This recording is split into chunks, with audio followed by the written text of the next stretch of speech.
Bonsoir et bienvenue sur Essentiel News, le média en ligne qui expose l'agenda mondial et cherche des alternatives pour en sortir. Aujourd'hui, nous allons parler du Venezuela et plus précisément d'un événement majeur de l'actualité récente, l'enlèvement de Nicolás Maduro.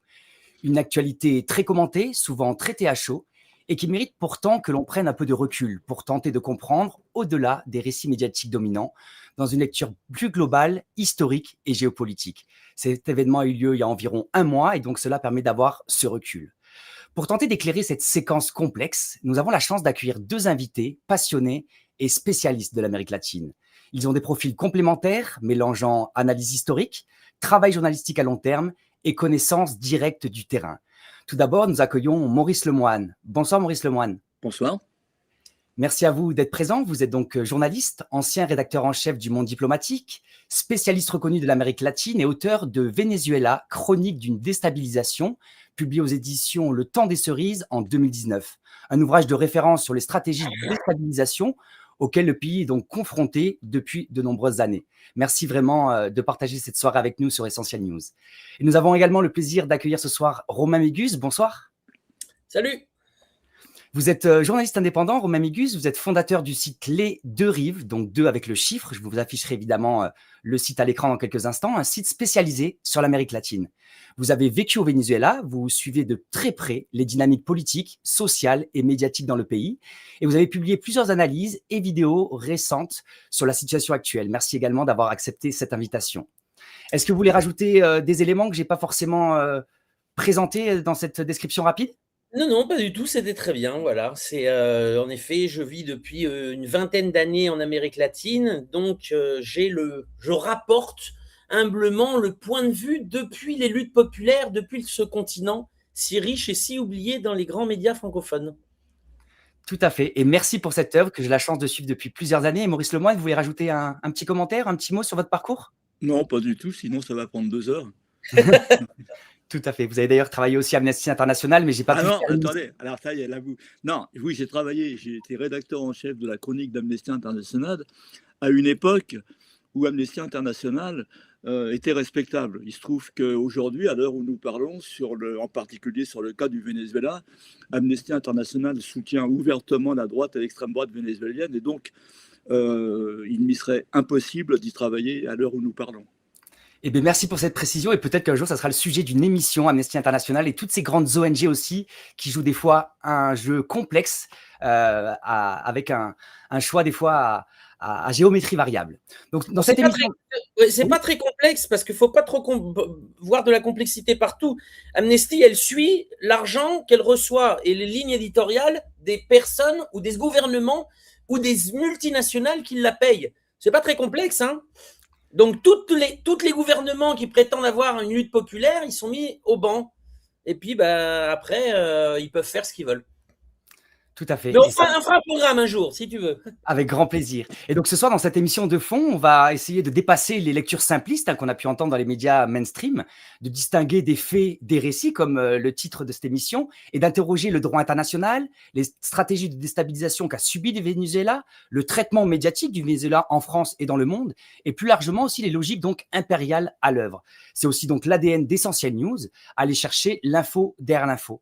Avant d'entrer dans le cœur de l'échange, n'hésitez pas à donner de la visibilité à cette émission en likant, en partageant, en commentant. Vous savez que c'est important. Et je me permets aussi de rappeler qu'Essentiel News est un média libre et indépendant qui existe uniquement grâce au soutien de ses lecteurs et donateurs, comme les Deux Rives d'ailleurs, et qui ne dépend donc d'aucune puissance d'argent. Merci à vous d'être avec nous. Et maintenant, c'est parti pour Trump et Maduro, les enjeux de la saga médiatique. Voilà, donc j'aimerais tout d'abord revenir un peu sur les faits pour contextualiser un peu notre échange de ce soir. Donc depuis le début du mois de janvier, l'actualité autour du Venezuela est dominée évidemment parce qu'elle est présentée par un enlèvement ou une opération spéciale, selon le vocabulaire utilisé, selon les intérêts, visant donc Nicolás Maduro. Très rapidement, l'événement a été recouvert par une avalanche de commentaires, d'analyses à chaud et de récits déjà fortement structurés, avec des spécialistes présents sur tous les plateaux qui sont devenus du jour au lendemain spécialistes du Venezuela, ce qui est assez étonnant. Et comme souvent dans ce type de séquence, la temporalité médiatique, elle semble presque avoir précédé l'établissement rigoureux des faits.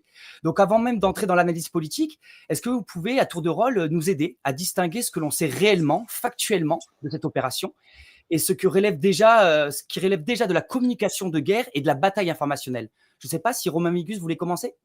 Donc bon, ce qu'on sait, ce qu'on a vu, non, c'est que le Venezuela a été attaqué militairement par les États-Unis.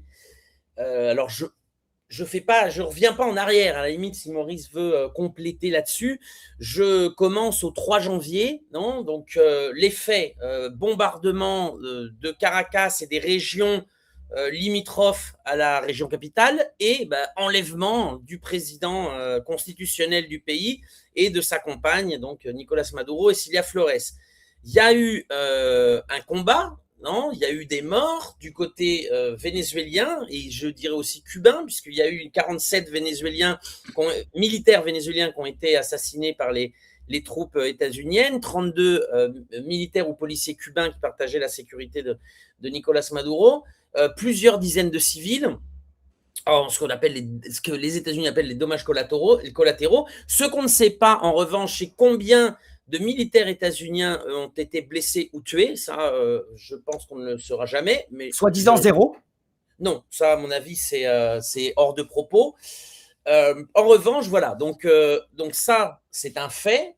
Alors, immédiatement, il y a eu effectivement des soupçons de trahison. Alors, je vais dire ce qui s'impose. Le témoignage des soldats survivants, notamment le témoignage des Cubains qui ont été interrogés par les journaux cubains, montre que les hélicoptères états-uniens savaient où tirer, où était le dortoir des gardes du corps cubain, où étaient les guérites de surveillance, etc. Donc, certainement qu'il y a dû avoir une trahison interne d'un membre du cercle de la sécurité de Nicolás Maduro. De là à dire qu'il y a eu une trahison institutionnelle, la réponse est non. Quand je dis trahison institutionnelle, ce serait que la vice-présidente Delcy Rodriguez, le ministre de l'Intérieur, Diosdado Cabello, le frère de Madame Rodriguez, aurait comploté depuis des mois, puis Nicolás Maduro, qui est un abruti fini, il les a pas vus comploter, bien entendu. Il y a eu, on nous dit, le New York Times nous dit, il y a eu des réunions au Qatar entre Monsieur Rodriguez et entre autres, des secteurs des États-Unis. Ben oui, bien sûr. Mais qu'est-ce qui vous fait dire que le contenu de ces réunions n'était pas rapporté à Maduro ? Bien sûr qu'elles étaient rapportées à Maduro. C'est lui qui a envoyé Jorge Rodriguez au Qatar pour pouvoir négocier. Alors, c'est improbable que Jorge Rodriguez ne l'ait pas tenu au courant de ce qui se passe. Vous imaginez le retour de Jorge Rodriguez? Alors, vous avez parlé de quoi? De rien. Il pleut à Washington. Ah, très bien. Bon, ben voilà. Non, évidemment, ça ne tient pas debout. Il n'y a pas eu de trahison institutionnelle. De fait, l'État vénézuélien a réagi comme un État et immédiatement a assuré une continuité institutionnelle avec la présidente en charge, Delcy Rodriguez, et les structures de l'État, c'est-à-dire le haut commandement militaire, les vice-présidents sectoriaux, les responsables du pouvoir législatif, exécutif avec Madame Rodriguez, judiciaire, moral et des représentants du pouvoir local, ont tous pris la même position. Reconnaissance de Madame Rodriguez comme présidente en charge et demande de libération immédiate du président Maduro, qui reste président constitutionnel du Venezuela, et de sa compagne Cilia Flores. Donc il y a eu une continuité de l'État et qui nous amène, on en parlera certainement, à des pressions, évidemment, pour des négociations minières et pétrolières et qui entraînent de fait le Venezuela dans un nouveau cycle politique.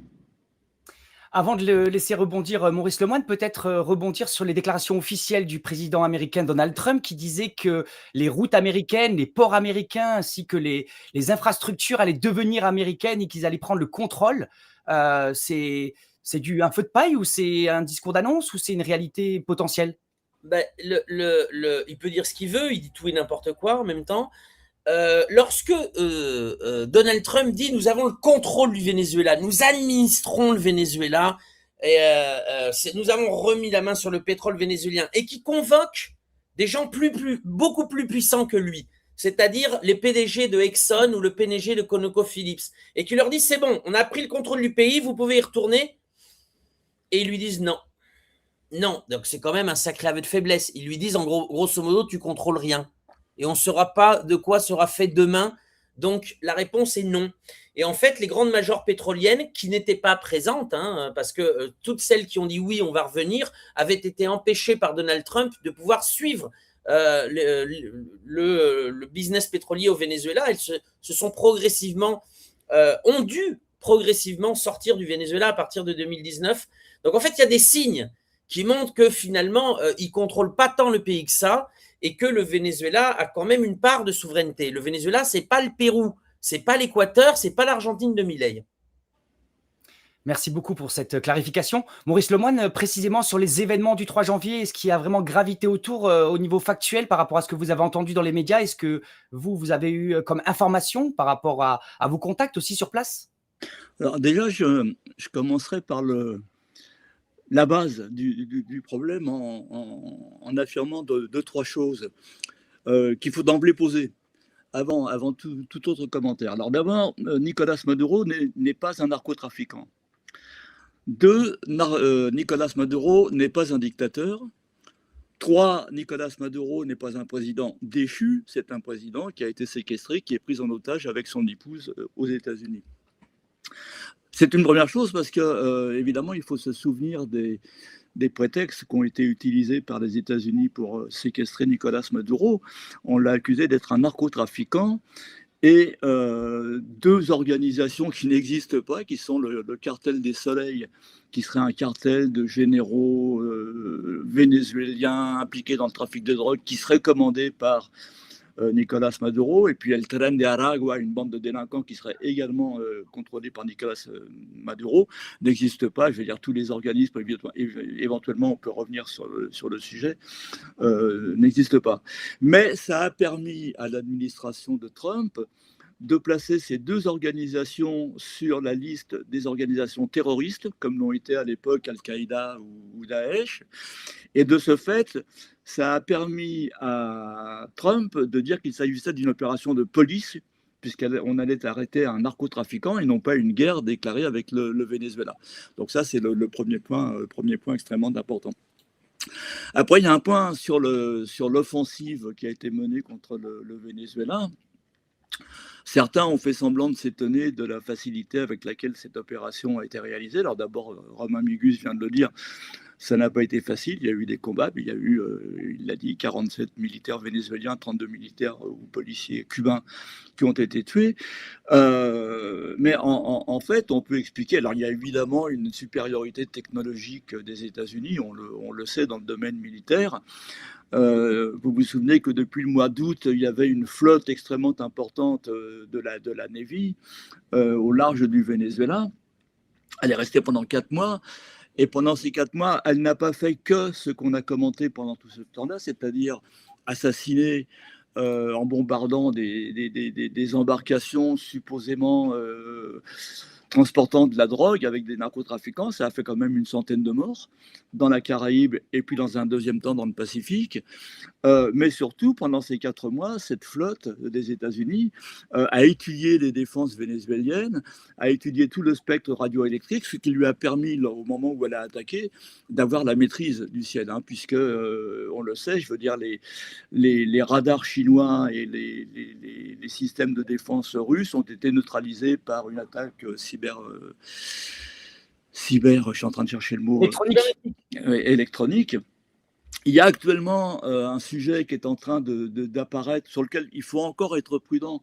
J'aurais été prudent hier, je le suis moins aujourd'hui. C'est l'utilisation d'une arme qui, pour le moment, n'avait pas été utilisée par les États-Unis, qui est une arme électromagnétique qui permet à la fois de neutraliser les défenses, mais aussi qui, sur le plan individuel, permet de neutraliser les combattants. Alors, jusqu'à hier, j'étais prudent parce que Donald Trump a été interrogé sur cette arme qui, semblerait-il, d'après le témoignage d'un militaire vénézuélien, fait que ces militaires se sont mis d'un seul coup à avoir des douleurs terribles dans la tête, saigner du nez, vomir du sang, être rendus quasiment incapables de combattre.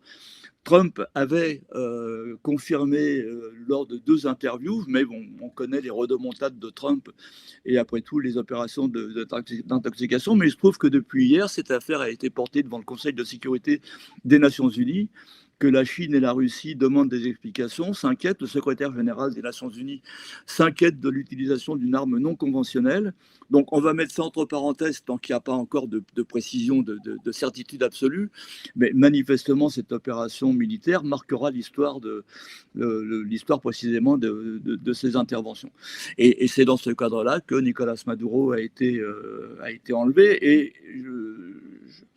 je ne vais pas utiliser l'expression que je rebondis, parce qu'elle est tellement fréquente sur France Info, BFM, CNews et LCI que ça en est risible. Mais en réalité, on se rend compte que l'un des fantasmes qui possédait cette... On savait qu'il se passerait quelque chose depuis 4 mois avec cette flotte. On ne savait pas encore exactement quelle forme ça prendrait.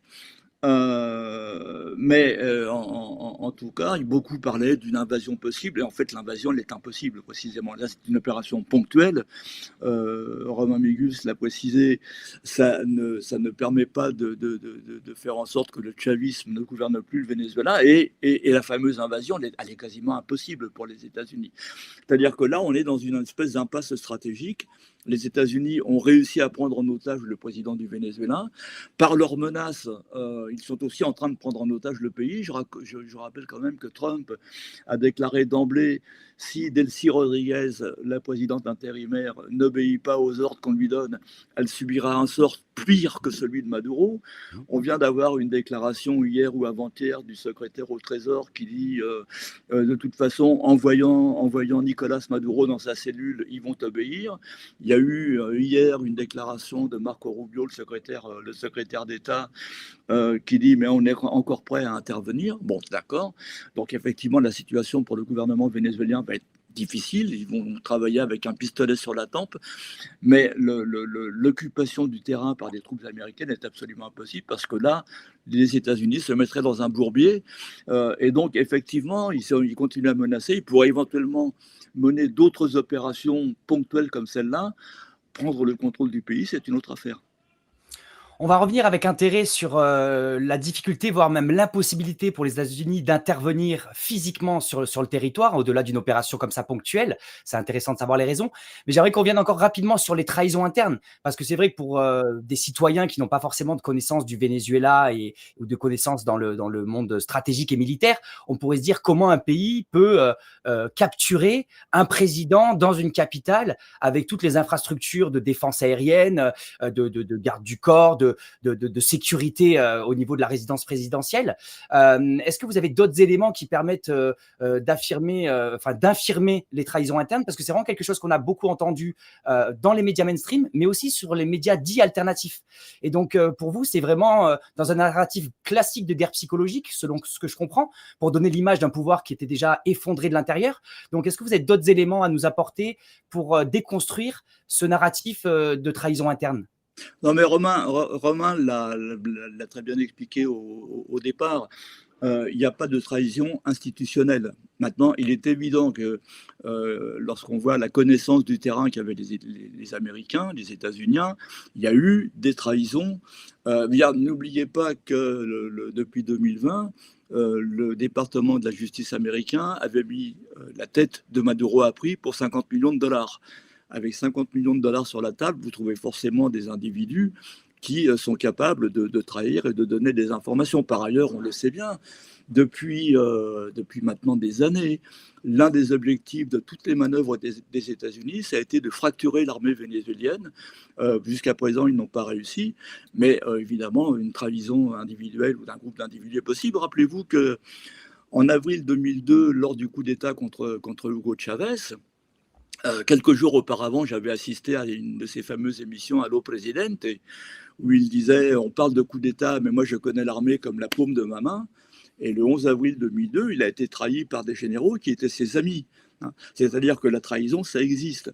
Après, Romain l'a très bien dit, je veux dire, la trahison institutionnelle, non. Alors, quel est le jeu derrière effectivement, cette rumeur, cet argument qu'on emploie, vous l'avez dit aussi bien dans les médias traditionnels que dans certains médias alternatifs? Il s'agit de créer la suspicion au sein du pouvoir vénézuélien, il s'agit de créer la zizanie, il s'agit de créer une situation dans laquelle tout le monde va surveiller tout le monde. Jusqu'à présent, ça n'a pas fonctionné. Là encore, et je termine, en 2019, souvenez-vous, on venait d'avoir l'autoproclamation d'un président, Juan Guaido, qui s'était autoproclamé président. Il a tenté reconnu par la France d'ailleurs. Oui, il a tenté le 30 avril 2019 un coup d'État avec un groupe de militaires. Ce coup d'État a échoué. Et à ce moment-là, on a eu le même type de campagne que celle à laquelle on assiste actuellement, c'est-à-dire les États-Unis ont lancé la rumeur qu'il y avait eu des négociations entre le président du tribunal suprême de justice, le numéro 2 du régime, Diosdado Cabello, qui avait négocié avec les Américains et qui s'était dégonflé au dernier moment. Et c'était le même objectif, c'est-à-dire fracturer le pouvoir vénézuélien. Ça a échoué en 2019, il réessaye en 2026, 7 ans après, et il est vraisemblable que ça va échouer encore. Merci beaucoup, Maurice Lemoine. Et je rajoute un truc sur ce sujet, si tu me permets. Donc oui, c'est une tentative de Bleu 8, exactement. On connaît ça, nous, en France, puisque l'invention, ça a été des services français, hein, du capitaine Léger en Algérie. Je vous renvoie à ça, si vous ne connaissez pas, c'est très intéressant. J'ai semé la zizanie pour que le camp de l'adversaire s'entretue et que vous ayez absolument rien à faire, sinon regardez comme spectateur. Ça ne marche pas au Venezuela. Et c'est assez intéressant de voir, parce que tu as dit, ça marche, on entend beaucoup ça sur les médias alternatifs. Mais en réalité, alors sur les médias, évidemment, mainstream, évidemment, mais il faut bien voir que c'est pas, cette affaire de trahison n'est pas rapportée par la droite extrémiste traditionnelle. Eux, ils sont dans un autre délire. Eux, ils sont d'ailleurs en train de digérer le fait que Maria Corina Machado a été mise sur la touche par Trump parce qu'elle ne dispose d'aucun soutien au Venezuela, selon les mots du président états-unien. Alors, elle a eu beau aller dans un acte de limacerie répugnant, donner son prix Nobel à Trump, ça ne change rien. Ils la maintiennent sur la touche parce que Trump a dit « Rappelez-vous ce qu'on a fait en Irak, on a viré tout le monde, on a viré les militaires, on a viré les fonctionnaires, ils se sont tous regroupés, ils ont créé Daesh. Et on ne veut pas de ça au Venezuela. » Donc, il y a aussi un aveu de faiblesse des États-Unis, c'est-à-dire qu'ils ne peuvent pas débarquer, comme a dit Maurice. Moi, je me rappelle que quand les États-Unis ont voulu renverser un pouvoir en Afghanistan, ils ont bombardé, ils ont débarqué, ils ont tué le Mollah Omar et ils ont mis cette crapule d'Hamid Karzai pour 20 ans en Afghanistan. Quand ils ont fait la même chose en Irak, ils ont bombardé, ils ont débarqué, ils ont tué Saddam Hussein et ils ont mis John Negroponte comme proconsul. Là, ils ne l'ont pas fait au Venezuela. C'est pas parce qu'ils n'ont pas voulu, c'est parce qu'ils n'ont pas pu. Et pourquoi ils n'ont pas pu? Parce que, outre l'armée, il y a aussi des millions de milices populaires, les gens sont armés, les gens sont entraînés à des tactiques de guérilla urbaine pour défendre le territoire ou des portions de territoire. Il y a un commandement décentralisé, c'est le bourbier total, comme l'a dit Maurice, le moine. Et donc, ils n'ont pas pu et ils ne veulent pas d'une personne qui va déstabiliser le Venezuela, ne s'imposera pas comme chef de l'armée, etc. Donc, pour l'instant, ils traitent avec le pouvoir en place en lui mettant un pistolet sur la tempe. Et alors, c'est là où c'est rigolo, c'est que les médias qui sont les relais de l'extrême droite de Maria Corina Machado, Juan Guaido depuis des années, traitent le sujet, mais en réalité, c'est surtout les médias on va dire, alternatifs, ou alors des porte-paroles de l'opposition vénézuélienne ex-chaviste. Alors là, ils s'en donnent à cœur joie en défendant Maduro. C'est quand même, Delcy Rodriguez aurait trahi Maduro. Vous vous rendez compte comme c'est terrible, alors que ces gens ne soutiennent plus Maduro, ne soutiennent plus le chavisme depuis à peu près une dizaine d'années. Même plus, presque une quinzaine d'années.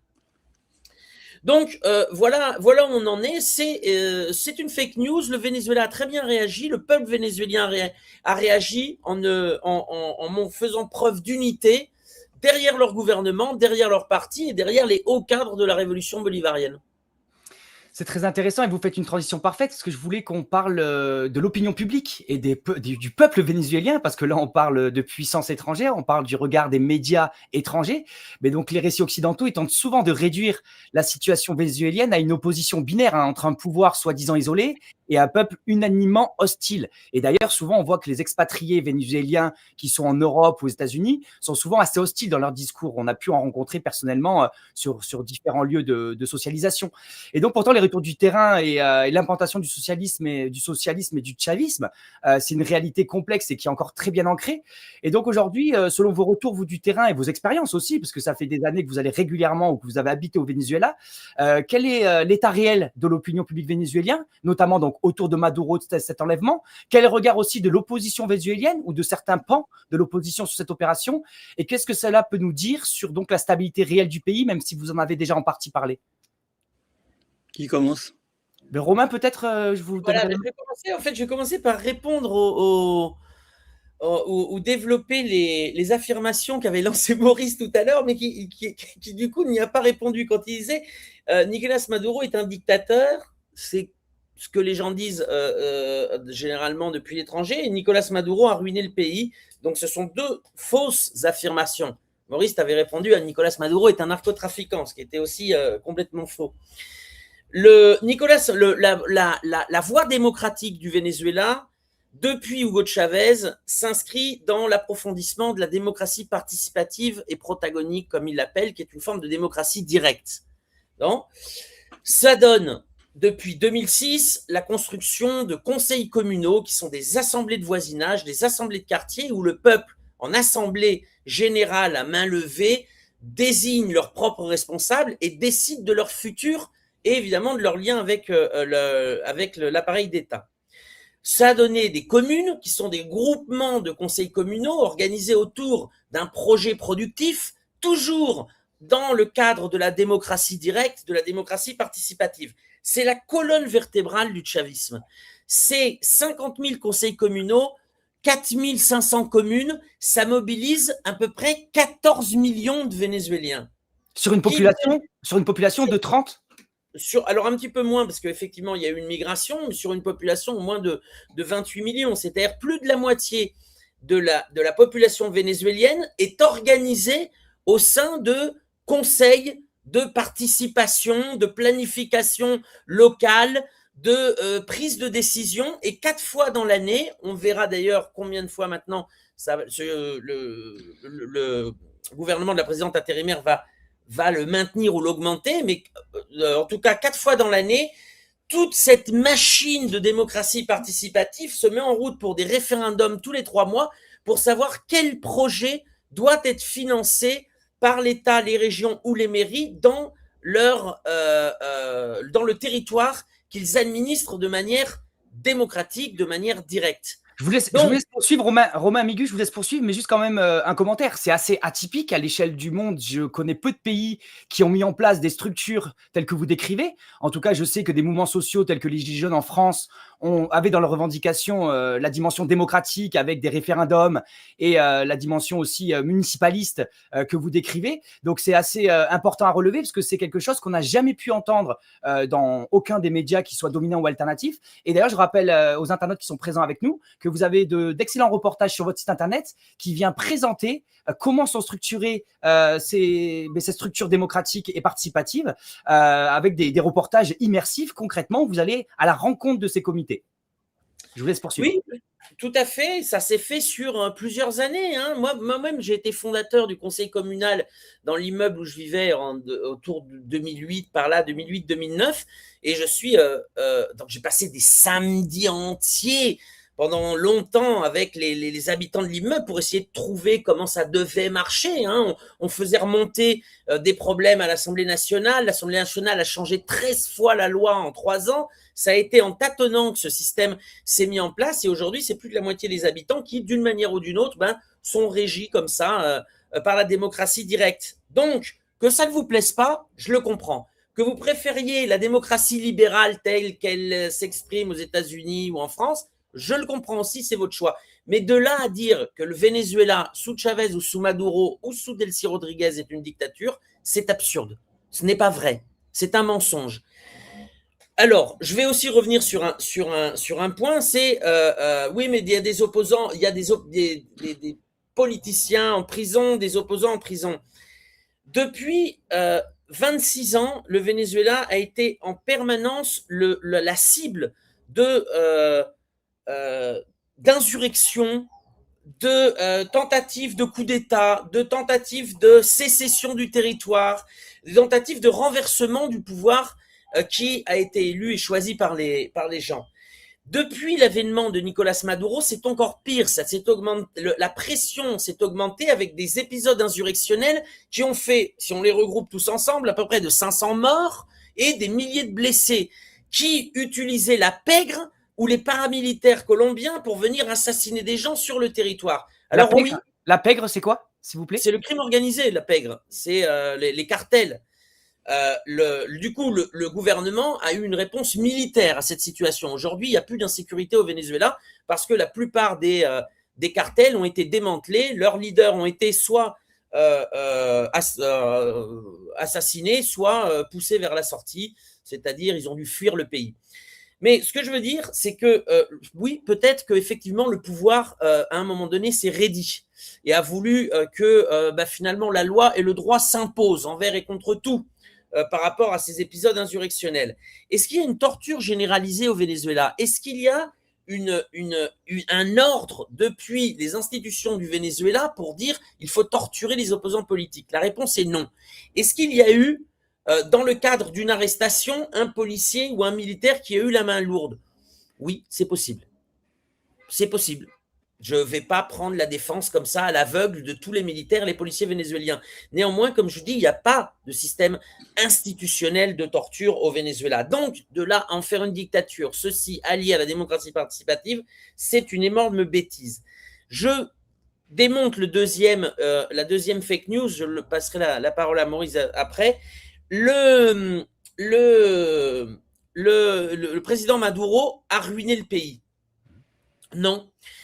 Là, on est sur le blocus qui a commencé en décembre 2014 et qui, visiblement, il va y avoir des aménagements là, donc de 2014 à 2026, donc 12 ans d'un blocus criminel qui, sur une année, selon les chiffres de Jeffrey Sachs, sur l'année 2017-2018, a été responsable de la mort de 40 000 Vénézuéliens.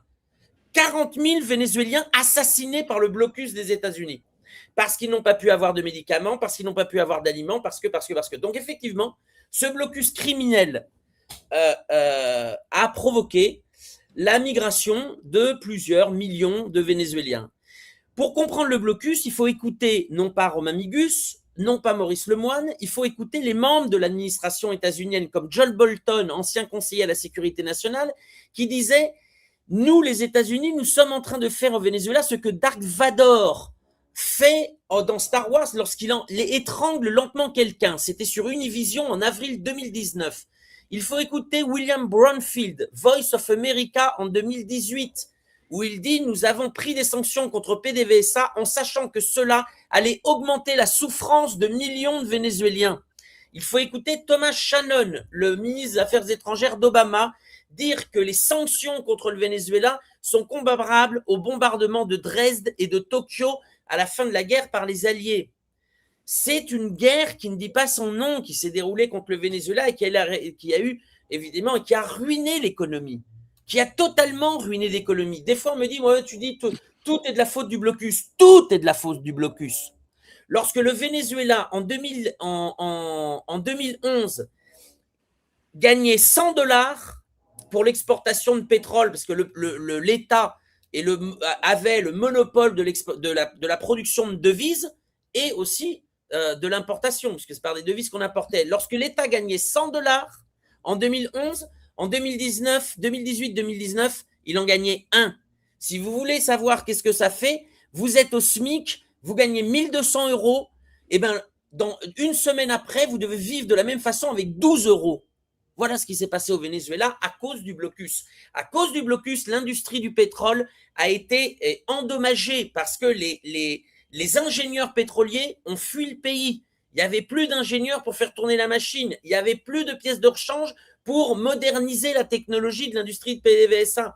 Donc oui, le blocus a été responsable de le désastre humanitaire et économique qui a eu lieu entre 2015 et 2019, le temps que le gouvernement comprenne et voit un peu comment il peut, par des actes cachés, opaques, presque pirates, répondre à ces actes de barbarie.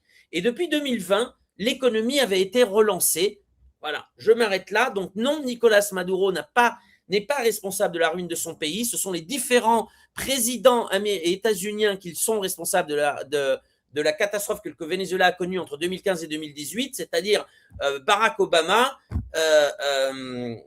Donald Trump et Joe Biden et maintenant Donald Trump. Voilà qui sont les responsables. Et pourquoi la migration a évidemment une dent, on va dire, contre si vous voulez, la migration, je m'arrêterai là-dessus, la migration vénézuélienne, elle s'est recréée une communauté cognitive qui n'a plus rien à voir avec le Venezuela réel. C'est comme si dans le fond du Manitoba ou du Nouveau-Brunswick, on trouvait une communauté française qui aurait les repères de la France de l'Ancien Régime et qui écouterait la musique de la France de l'Ancien Régime, qui mangerait comme la France de l'Ancien Régime, qui penserait le monde comme la France de l'Ancien Régime et qui finalement n'a pas vraiment de rapport avec les habitants de Paris, Lyon, Marseille, Bourges ou la Guerre-sur-le-Bois. Voilà. Donc, il y a évidemment, c'est un désastre parce que c'est le blocus qui a rendu possible ce gouffre entre la communauté vénézuélienne, la communauté nationale, c'est-à-dire les migrants qui sont au nombre de 5 millions, et puis les Vénézuéliens sur place qui, eux, ont été outrés à 100% par le bombardement de leur pays, de leur patrie. Merci beaucoup pour ces éléments parce que ça permet de déconstruire aussi des préjugés qu'on peut avoir. Par exemple, quand on étudie les chiffres de l'exploitation pétrolière qui sont passés chez plus de 2-3 millions de barils par an à quelques centaines de milliers, on pourrait se dire que c'est un manque d'intelligence, de stratégie et de compétences ou de corruption interne au régime. Là, vous nous donnez des éléments très factuels qui nous permettent de comprendre. La migration aussi.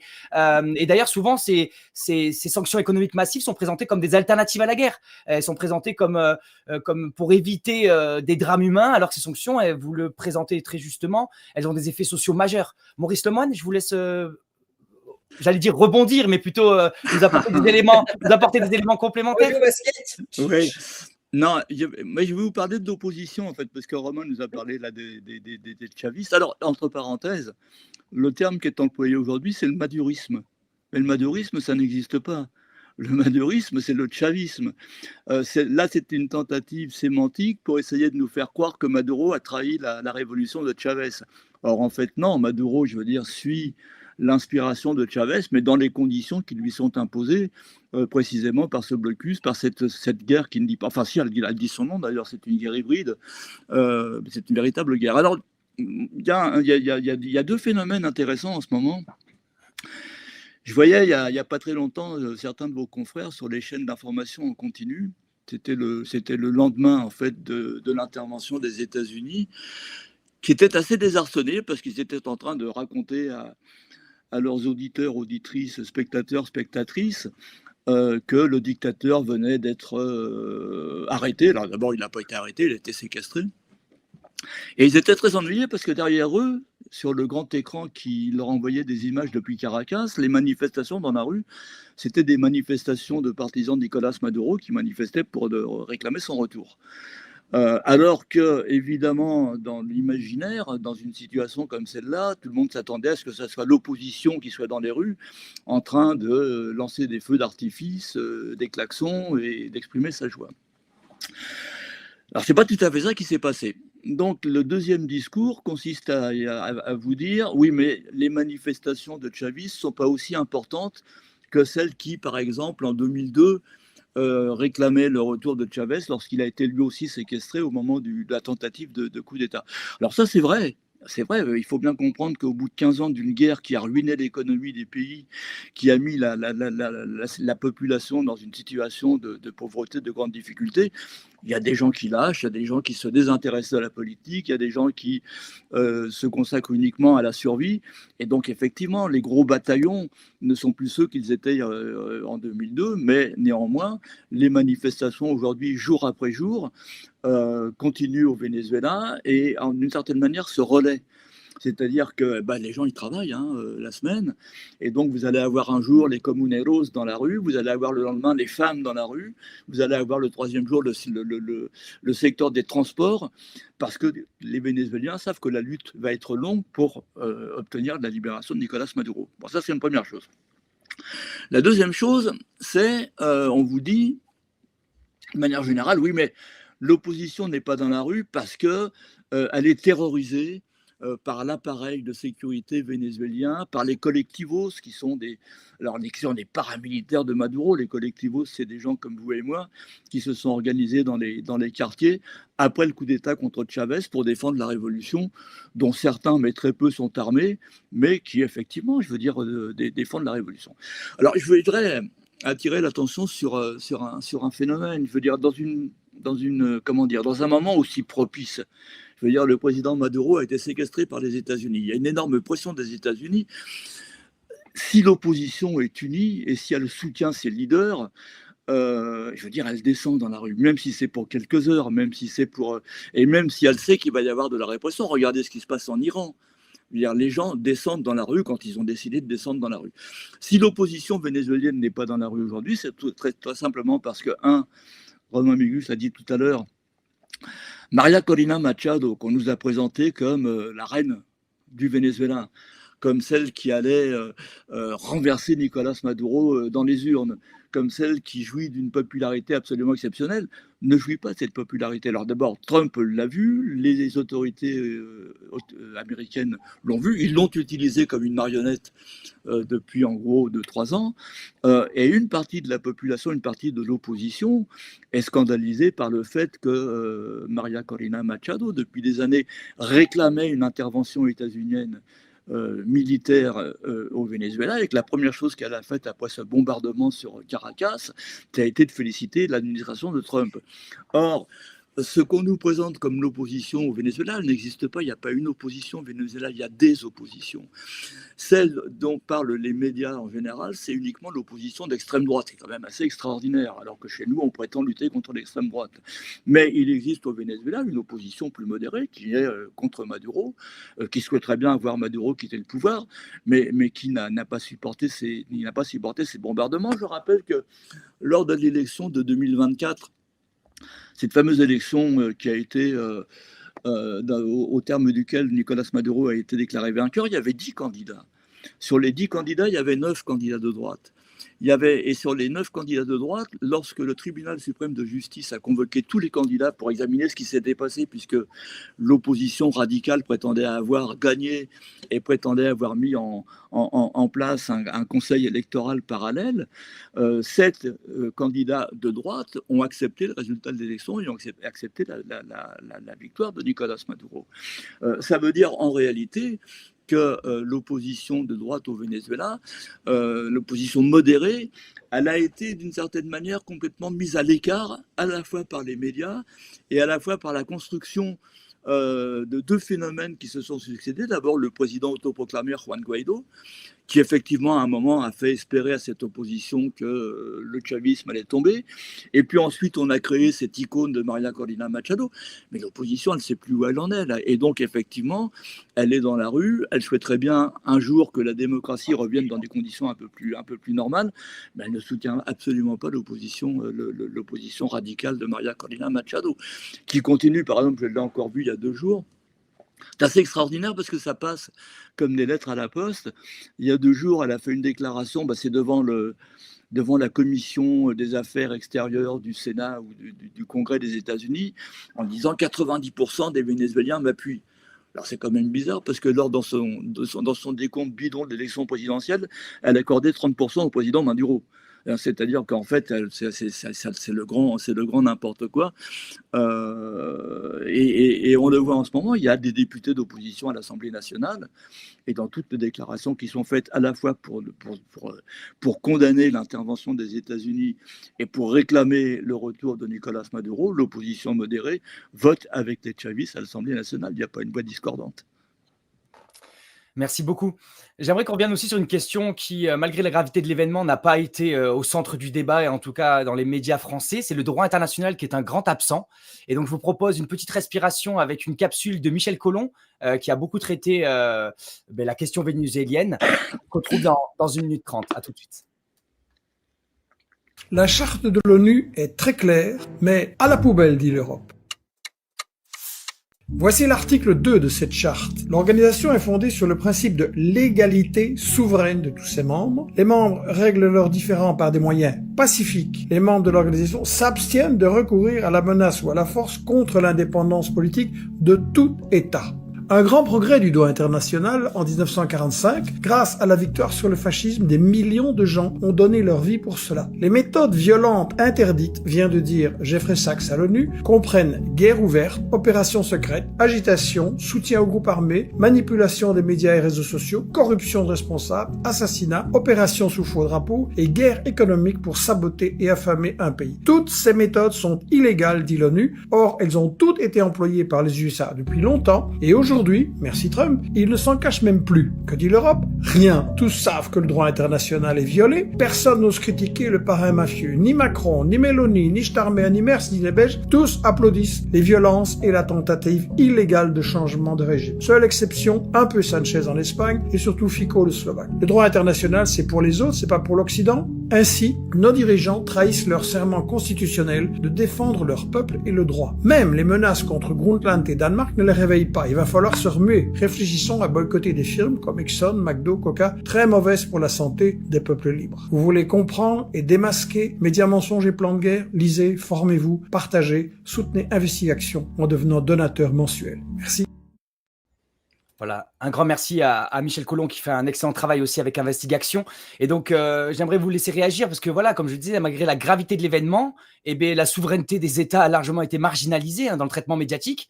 Et l'opération, elle est même présentée comme nécessaire ou légitime, malgré, avec une interrogation juridique, mais derrière, on met de côté tout un pan du droit qui permet de régir les rapports entre États.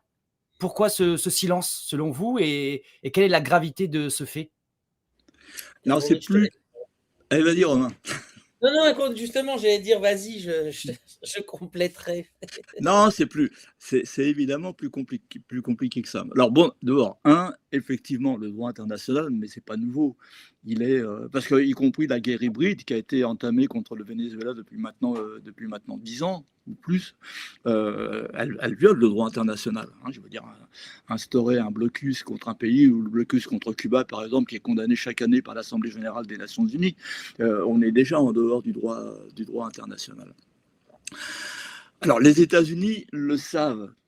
Trump, qui se moque totalement du droit international, a quand même essayé de truquer son opération, puisque Marco Rubio l'a encore dit hier, les États-Unis ne sont pas en guerre avec le Venezuela, c'était une opération de police. Ça a été présenté comme une opération de police, et y compris les premières réactions qu'on a entendues le matin du 3 janvier sur France Inter, dans la matinale de France Inter, c'est finalement c'est pas une guerre, c'est une opération de police, c'est une arrestation. Donc il a commencé à tourner la difficulté. Des pays comme les pays de l'Union européenne qui finalement étaient assez partagés, c'est-à-dire que évidemment ils sont conscients que le droit international est violé. En même temps, ils étaient ravis de voir Maduro dégager de la présidence du Venezuela. Donc ils ont commencé par réagir mollement, sauf qu'évidemment ils ont découvert qu'il y avait le Venezuela, mais il y avait aussi le Groenland.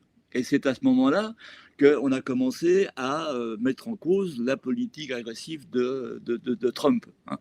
Alors, il y a un débat qui est un débat amusant, qu'on a vu pendant des jours et et qui continue, qui consiste sur les plateaux de télévision ou de radio, de dire les États-Unis ont violé le droit international, mais en même temps, on ne peut pas défendre Maduro. Et c'est une manière de bon. Et je dis effectivement, heureusement, Trump a mis le Groenland sur la table. En fait, son objectif, il est clair, il l'a dit. Alors, il y a le pétrole, ok, on va parler du pétrole, mais c'est aussi, je veux dire, ce qui s'est passé au Venezuela, c'est un avertissement à l'Amérique latine.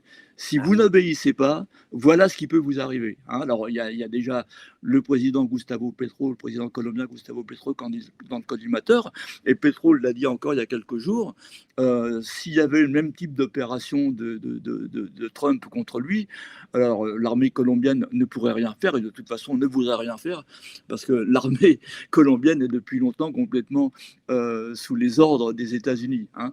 Mais donc, c'est une menace réelle pour tous les présidents rebelles éventuellement. C'est une menace pour la présidente mexicaine.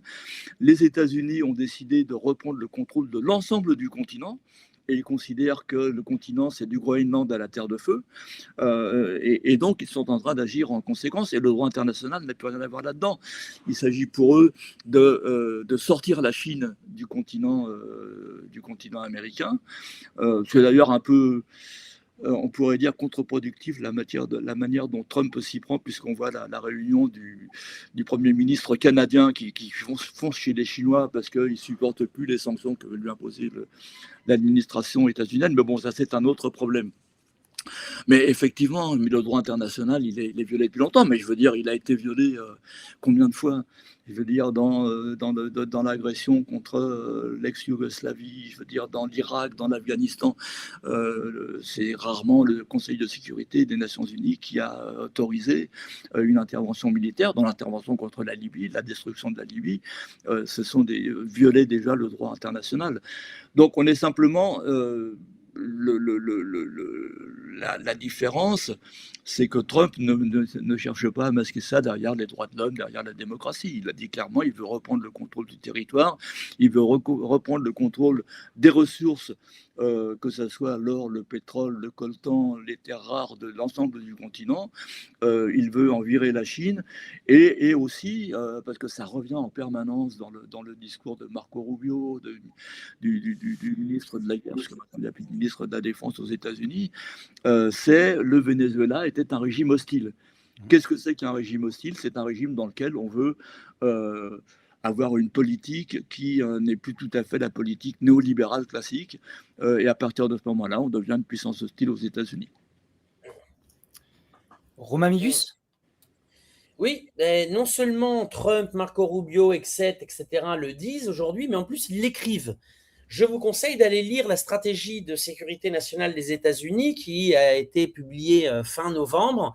Elle est très claire en ce qui concerne l'Amérique latine. Alors, c'est pas uniquement sur l'Amérique latine, mais sur l'Amérique latine, elle est très claire. Je vous en lis un passage. Après des années d'abandon, les États-Unis réaffirmeront et appliqueront la doctrine Monroe afin de restaurer la prééminence américaine dans l'hémisphère occidental et de protéger notre patrie et notre accès à des zones géographiques clés dans toute la région. Nous refuserons aux concurrents non hémisphériques, comprendre la Chine, la possibilité de positionner des forces ou d'autres capacités menaçantes ou de posséder et de contrôler des actifs stratégiquement vitaux dans notre hémisphère. Page 16. Je vous lis un petit passage, page 18. Les termes de nos alliances et les conditions dans lesquelles nous fournissons toute forme d'aide doivent dépendre de la réduction de l'influence adverse extérieure depuis le contrôle des installations militaires, des ports, des infrastructures clés jusqu'à l'achat d'actifs stratégiques. Nous ferons tout notre possible pour expulser les entreprises étrangères qui construisent des infrastructures dans la région, etc., etc. Bon, les États-Unis définissent leur position dans un monde multipolaire naissant qu'ils reconnaissent. Un mot peut-être sur la doctrine Monroe pour les gens qui ne connaissent pas? La doctrine Monroe, c'est une doctrine qui a été établie par James Monroe, donc le 5e président des États-Unis au 19e siècle, et qui considère que toutes les richesses du continent américain, donc du Canada jusqu'à la Terre de Feu, doit servir à la stabilité et à la sécurité des États-Unis. Voilà. Et donc, cette doctrine Monroe, en plus d'être une doctrine de pillage et de colonialisme total du continent et des Caraïbes, et vise à en expulser les principaux concurrents. À l'époque de James Monroe, c'était les Européens. Aujourd'hui, c'est la Chine. Donc, c'est acté. En novembre, donc les États-Unis font paraître leur stratégie de doctrine nationale, et en novembre aussi, le calendrier fait des bonnes choses. Ils signent avec l'Argentine des accords commerciaux qui sont en réalité des accords des accords que signe un vaincu. Moi, quand j'ai lu les accords, j'ai pensé au traité de Versailles. Et l'Argentine déclare saborder le pilier fondamental de son économie, qui est l'élevage et les céréales, en ouvrant la concurrence aux entreprises américaines et surtout en détruisant leur État pour ne plus subventionner leur agriculture. Donc c'est ça que les États-Unis veulent. Ils veulent des territoires sur tout le continent dans lesquels ils peuvent venir puiser des ressources dont ils ont besoin pour se stabiliser et écouler leurs marchandises. Alors, le problème, c'est que ça peut marcher dans l'actuelle Argentine, Équateur, Pérou ou Bolivie actuelle, qui sont finalement des territoires, des caisses de résonance de ce qui se passe à Washington et qui servent les intérêts des patrons de Flint ou de Bozeman plus que les intérêts de leur peuple. Mais ça ne marche pas dans les pays souverains. Et comme le Mexique, le Brésil, évidemment, le Brésil en plus est une puissance économique, la Colombie actuelle, et le Venezuela. Le Venezuela reste un pays souverain. Et je pense que c'est intéressant de toucher un mot sur le pétrole aussi. Je ne sais pas si tu avais prévu de faire… Juste après, mais on va parler du pétrole, mais avec… Oui. Du coup, je finis parce qu'en expulsant la Chine, ça va être assez intéressant parce qu'en réalité, Trump est en train de provoquer une recomposition politique sur le continent américain. Quelle est cette recomposition politique ? Elle est que à tous les clivages qui existent dans les pays, les clivages de classe, bien évidemment, les clivages géographiques, les clivages ethniques, générationnels, Trump est en train d'imposer un clivage pour ou contre le monde multipolaire, et il est en train de l'imposer au patronat. C'est-à-dire que le patron le patron péruvien ou chilien, qui aujourd'hui fait du business avec les Chinois, et à qui on va dire, bon stop, c'est fini, c'est interdit. Il va dire, mais pourquoi ? Pourquoi je devrais baisser mon taux de profit pour que subsistent des industries dans la Rust Belt ? J'en ai rien à foutre par rapport à mon intérêt à moi. Vous voyez ? C'est ça que Trump est en train de recomposer en Amérique latine. Et ça a déjà existé dans l'histoire du continent. Quand l'oligarchie créole de Caracas est entrée en contradiction avec les intérêts de la couronne espagnole, ça s'est traduit par le lancement des guerres d'indépendance, et on sait comment ça s'est fini. Les États-Unis vont immanquablement créer des scissions au sein du camp qui normalement les soutient. En plus de ça, les États-Unis ont des clivages énormes au sein de leur propre société. On l'a vu avec les manifestations, avec l'assassinat de la part des membres de ICE, etc. Mais au-delà de ça, je dirais c'est presque la conséquence. Au-delà de ça, il y a une vision. La vision que Trump veut imposer s'oppose non plus aux démocrates républicains, sinon s'oppose, mais de manière antagonique, à la vision plus globaliste de libre-échange mondial qu'ont les opposants à Trump, qu'ils soient démocrates ou républicains. Trump ne peut pas imposer sa vision en 3 ans, et encore moins s'il perd les mi-termes. Il ne peut pas, même si J.D. Vance, l'actuel vice-président, continue d'imposer la même vision pendant 4 ans de plus, en 7 ans, ça ne sera pas assez.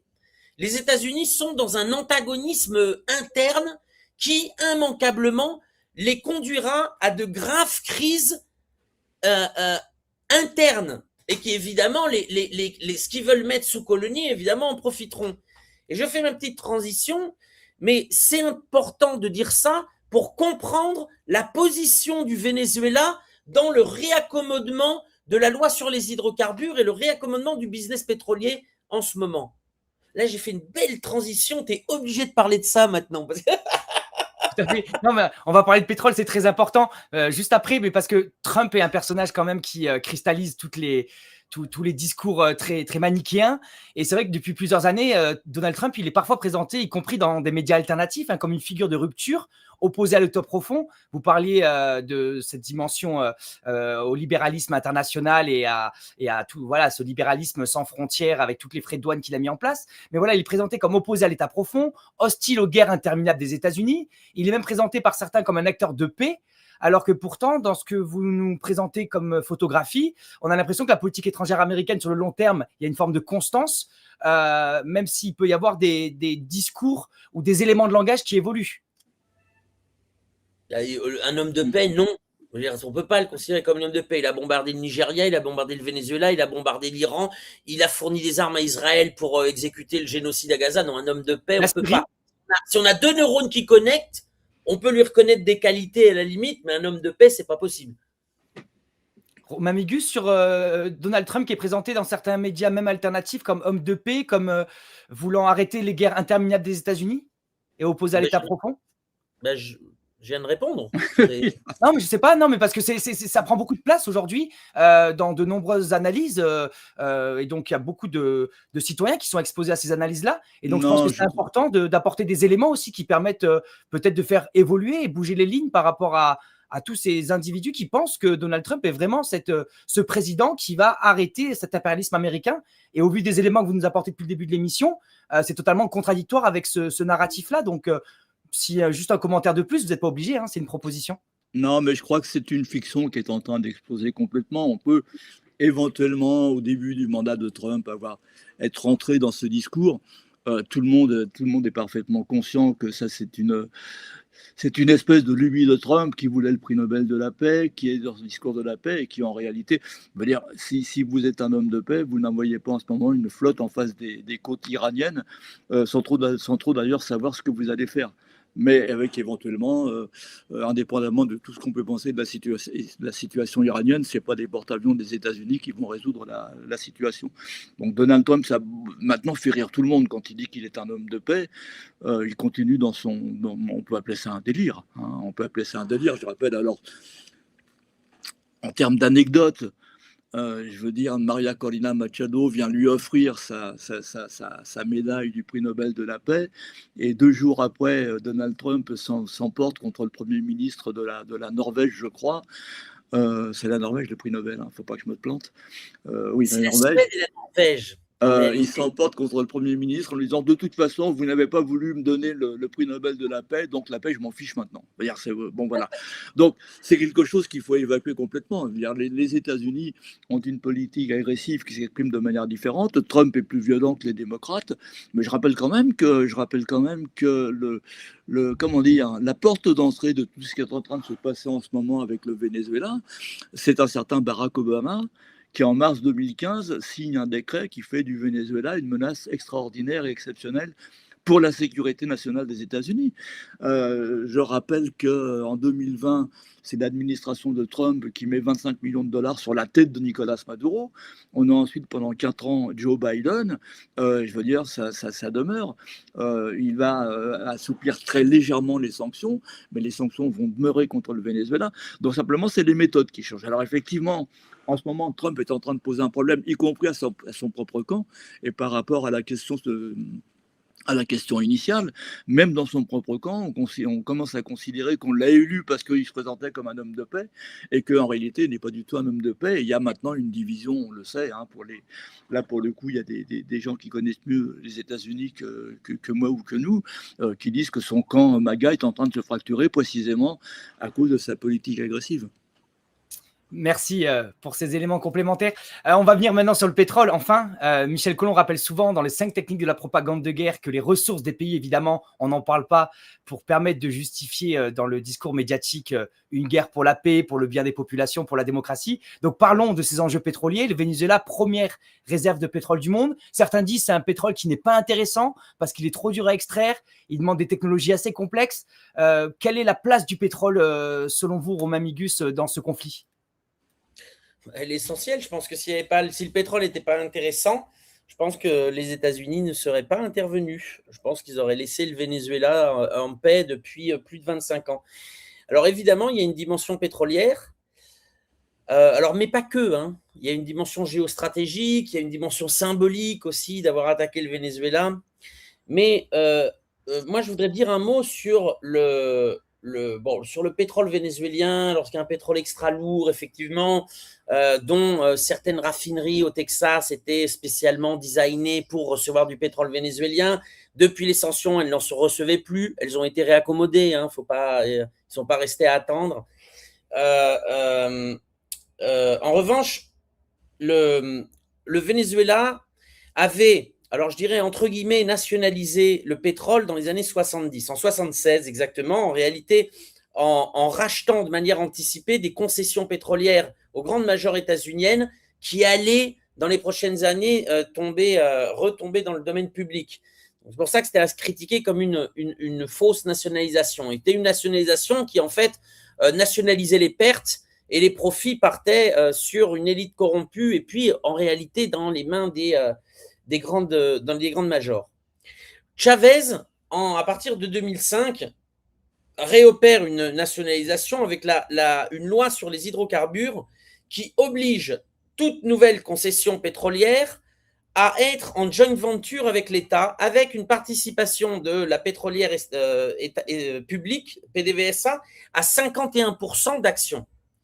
C'est-à-dire que si vous vouliez exploiter le pétrole vénézuélien sur des nouveaux forages, etc., vous deviez vous associer avec l'entreprise pétrolière d'État et au maximum avoir 49% des actions de la joint venture ainsi créée. Avec 30% de royalty. Dans les années, si ma mémoire est bonne, il y a eu une première réforme de la loi sur les hydrocarbures, c'est 2018 ou 2019, qui fait baisser la part de l'actionnariat minimum de l'entreprise pétrolière d'État PDVSA à 30%. Pourquoi? Parce que le Venezuela, à cause du blocus, encore une fois, a besoin d'investisseurs pour moderniser ses installations pétrolières. Et tout simplement pour essayer de vendre aussi, parce qu'ils ont stocké, d'abord sur terre, puis sur mer, énormément de pétrole. Et puis à un moment donné, à cause du blocus, quand les capacités de stockage étaient insuffisantes, ils ont dû fermer des puits. Donc, il faut les rouvrir, les puits. Et puis, pour ça, il faut de la technologie, etc. Donc, déjà, il y a quelques années, sans que ça excite nos grands militants d'ultra-gauche européens et occidentaux, déjà, d'une manière pragmatique, le Venezuela avait baissé ses ambitions, on va dire, initiales sur la loi sur les hydrocarbures. Aujourd'hui, avec un pistolet sur la tempe, le Venezuela est en train de reformuler et de modifier sa loi sur les hydrocarbures. N'est-ce pas? Je vais en toucher un mot. Alors, on entend tout et n'importe quoi. Privatisation générale, les États-Unis, et finalement, on voit que l'ultra-gauche, encore une fois, se fait le porte-voix de l'impérialisme. Et finalement, il y a très peu de différence entre les éléments de langage de Marco Rubio, Donald Trump, Benseth, Peter Hegseth ou les groupements de gauche et d'ultra-gauche occidentaux. Qu'est-ce qu'il en est réellement? Le Venezuela doit avoir des investissements étrangers. Comme a dit le président de l'Assemblée nationale, on a les plus grandes réserves de pétrole au monde et on les aura encore dans 500 ans si on ne les utilise pas. Et pour l'instant, le Venezuela ne peut pas les utiliser parce qu'il a besoin d'investissements et de pièces de rechange pour son industrie. Il a besoin que le blocus se lève. C'est ce qui est en train de se jouer dans les négociations pétrolières. Il ne faut pas écouter ce que dit Donald Trump, il ne faut pas écouter les médias que tu appelles alternatifs venir bourdonner à vos oreilles. Ce qui est en train de se passer, c'est que le Venezuela, de manière très pragmatique, a dit « Ok, on va réformer partiellement la loi sur les hydrocarbures. » La Constitution le dit clairement, le sous-sol, les ressources du sous-sol vénézuélien appartiennent à la nation. Donc, à partir de là, ça appartient à la nation. Qu'est-ce qui change? Il change que les joint ventures ne sont plus obligatoires. Qu'une entreprise étrangère peut venir exploiter perforer, exploiter et commercialiser du pétrole vénézuélien si elle établit une succursale sur place, c'est-à-dire si elle paye des impôts comme entreprise vénézuélienne sur place, qu'elle paye des royalties et qu'elle suit les lois vénézuéliennes. Les royalties n'ont pas été baissées. Pour une entreprise qui vient et qui assume les coûts de perforation et de production, ça sera toujours 30%. Mais effectivement, ça peut baisser à 15% si c'est dans le cadre d'une joint venture. Voilà. Donc, on est quand même assez loin d'une privatisation complète, totale, telle que racontée par certains énergumènes qui cherchent encore une fois à semer la zizanie au Venezuela. Toute cette gauche débile qui suit le Parti communiste vénézuélien ou d'anciens ex-chavistes, dont pour la plupart sont des corrompus qui vivent en Europe sans avoir travaillé depuis 15 ans. Je pense à Rafael Ramirez, ancien ministre du pétrole du Venezuela. Je pense à Andrés Izarraqui, l'ancien ministre de la communication du Venezuela. Hein, ce serait bien de savoir de quoi ils vivent. Rafael Ramirez, on le sait, à chaque fois qu'il y a un LuxLeaks, ça, il apparaît dans des comptes planqués dans tous les paradis fiscaux, et l'autre, ça doit être pareil, etc. Ce que je veux dire par là, c'est que tous ces gens qui disent que, ça y est, Delcy Rodriguez est une traître, c'est un régime néolibéral qui se met en place au Venezuela, je voudrais leur dire que la réforme partielle de la loi sur les hydrocarbures est la même, plus ou moins la même, que la loi sur les hydrocarbures actuelle au Brésil, avec Petrobras, que la loi sur les hydrocarbures en Colombie, avec Ecopetrol. Je ne les entends pas dire que leur idole pétro est néolibéral. Pourtant, il n'a rien fait sur ce sujet-là. Donc, il faudrait quand même harmoniser. C'est à peu près le même modèle de loi. C'est en effet moindre qu'au Mexique. Il faut se rappeler qu'au Mexique, en 2013, il y avait une loi sensiblement pareille que López Obrador a essayé de remodifier pour que Pemex, l'entreprise pétrolière, soit la principale commercialisatrice du pétrole mexicain. Mais ça n'empêche pas que des entreprises privées puissent le faire au Mexique encore aujourd'hui. Voilà, ça c'est la réalité. C'est la réalité. Alors effectivement, on passe d'une loi où il y avait un contrôle total de l'État vénézuélien sur la commercialisation du pétrole à une loi beaucoup plus pragmatique. Ce qui n'empêchera pas, dans 20 ans ou dans 30 ans, en fonction de la réalité politique et de la réalité géopolitique, que le Venezuela puisse la modifier une deuxième fois. C'est pour ça que des majors comme Exxon ou ConocoPhillips qui pensent à 50 ans, on dit non, ça ne nous intéresse pas. Parce que c'est possible que la loi puisse changer dans 20 ans ou 30 ans, puisse être réadaptée. Voilà la réalité de ce qui se passe en ce moment avec la modification partielle de la loi sur les hydrocarbures au Venezuela. Et d'ailleurs, aussi une information qui n'est pas forcément beaucoup entendue, c'est qu'il y avait déjà eu des négociations qui avaient commencé avant l'enlèvement de Maduro entre les États-Unis et le Venezuela. Et ce n'est pas l'enlèvement qui a permis de commencer des négociations. Les négociations sont antérieures à l'enlèvement. Donc, ce n'est pas la vice-présidente qui a trahi et qui fait que les négociations commencent après l'enlèvement. Elles ont commencé avant. J'avais une question, mais peut-être si vous voulez rajouter quelque chose, Maurice Lemoine, ou je pose ma question sur le pétrole? Non, en réalité, le président Maduro a toujours exprimé la volonté de négocier avec les États-Unis, de parler avec les États-Unis, et a toujours dit on n'est pas les ennemis des États-Unis, on est un pays souverain. Il faut rappeler dans la suite de ce que dit Romain Migus, on a tout un discours en ce moment qui dit les multinationales vont venir envahir le Venezuela. Mais avant les sanctions, il y avait un certain nombre de multinationales qui travaillaient au Venezuela, sous Chavez qui travaillaient au Venezuela, dans les règles imposées par l'État vénézuélien. Là, les entreprises qui possiblement vont revenir dans le cadre de la nouvelle loi sur les hydrocarbures vont venir dans des champs pétroliers qui ne sont pas exploités, c'est-à-dire où il y a nécessité d'un gros investissement. L'État vénézuélien, qui a été ruiné par 10 ans ou 12 ans ou 15 ans de guerre hybride, n'a plus les moyens tout seul d'investir. Et donc, effectivement, il fait appel au secteur privé, mais ça ne veut pas dire que c'est une reddition devant le marché. Hein. On est dans une situation particulière. Il faut bien comprendre une chose. Et c'est sans doute un des points sur lesquels on est à 100 lieues de la réalité lorsqu'on vit à Paris, à Berne. à Londres, j'en sais rien. Le Venezuela est un pays en guerre. Je voudrais rappeler une réflexion qu'avait faite Fidel Castro. C'était dans un grand congrès dans lequel étaient arrivés des délégués de toute l'Amérique latine, des délégués de gauche, des révolutionnaires ou de la gauche radicale. Et il y avait un délégué latino-américain qui faisait un grand discours en disant « Nous devons suivre l'exemple de Fidel Castro et faire la révolution comme l'a fait Cuba ». Et à ce moment-là, Fidel Castro l'a arrêté et lui a dit « Non, camarade, c'est pas ça, il ne faut pas suivre notre exemple. Parce que nous n'avons pas fait la révolution que nous voulions faire. Nous avons fait la révolution qui nous a été imposée par les conditions dans lesquelles nous nous sommes retrouvés.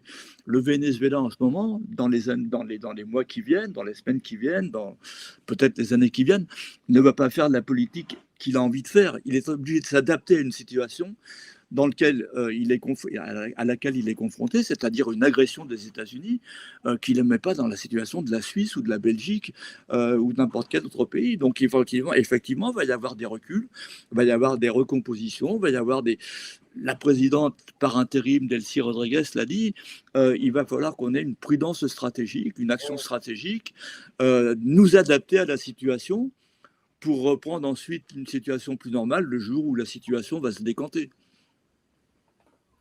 D'accord. Je pense que c'est aussi important de déconstruire des préjugés plus historiques, parce qu'on a parlé du chavisme à de nombreuses reprises lors de notre échange. Et c'est vrai que Hugo Chavez, de la même manière que Nicolás Maduro, a été énormément diabolisé, même par une grande partie de la gauche occidentale. Et donc, pouvez-vous nous rappeler quelques faits historiques depuis la révolution bolivarienne et l'arrivée d'Hugo Chavez en 99? Quels sont des grands changements en termes d'économie, de social, dans la réalité des Vénézuéliens? Parce que c'est vrai que le pétrole avait permis une partie de la population de vivre de manière opulente, mais avant l'arrivée de Chavez, le taux de pauvreté, le taux d'accès aux soins, le taux d'accès à l'éducation ou à des études supérieures était incomparable à celle qu'il y a 20 ans plus tard, même si peut-être ça a encore évolué ces dernières années. Alors, est-ce qu'on pourrait faire ce petit rappel historique, s'il vous plaît? Oui, non, l'arrivée de Chavez n'a pas permis aux Vénézuéliens de vivre de manière opulente. Il a permis de sortir un certain nombre. C'était avant. Je parlais avant Chavez, il y avait des gens qui vivaient de manière opulente, je disais. Avant Chavez, pardon. Oui, non, mais c'est. En gros, si vous voulez, déjà un premier point. D'une manière générale, quand on regarde l'opposition à Chavez, elle est très présente dans les classes moyennes. Ce qui est paradoxal, c'est que les classes moyennes n'ont pas été affectées par la révolution bolivarienne. Absolument pas. Vous avez toujours eu le même niveau de vie dans la classe moyenne, le même nombre de voitures, parfois de voitures de luxe. Et en fait, la classe moyenne n'a commencé à être réellement affectée qu'à partir du moment où il y a eu les sanctions, les mesures coercitives des États-Unis. En réalité, ils ont été touchés également aussi bien que. Alors bon, Chavez, c'est quoi? Chavez, c'est... je vais prendre un exemple. Ce qui a servi de prétexte à la première tentative de coup d'État en avril 2002. Chavez fait passer 51 décrets-lois. Dans ces décrets-lois, il y a une réforme agraire, qui n'est pas une réforme agraire agressive, puisqu'en fait, il s'agit de récupérer les terres improductives.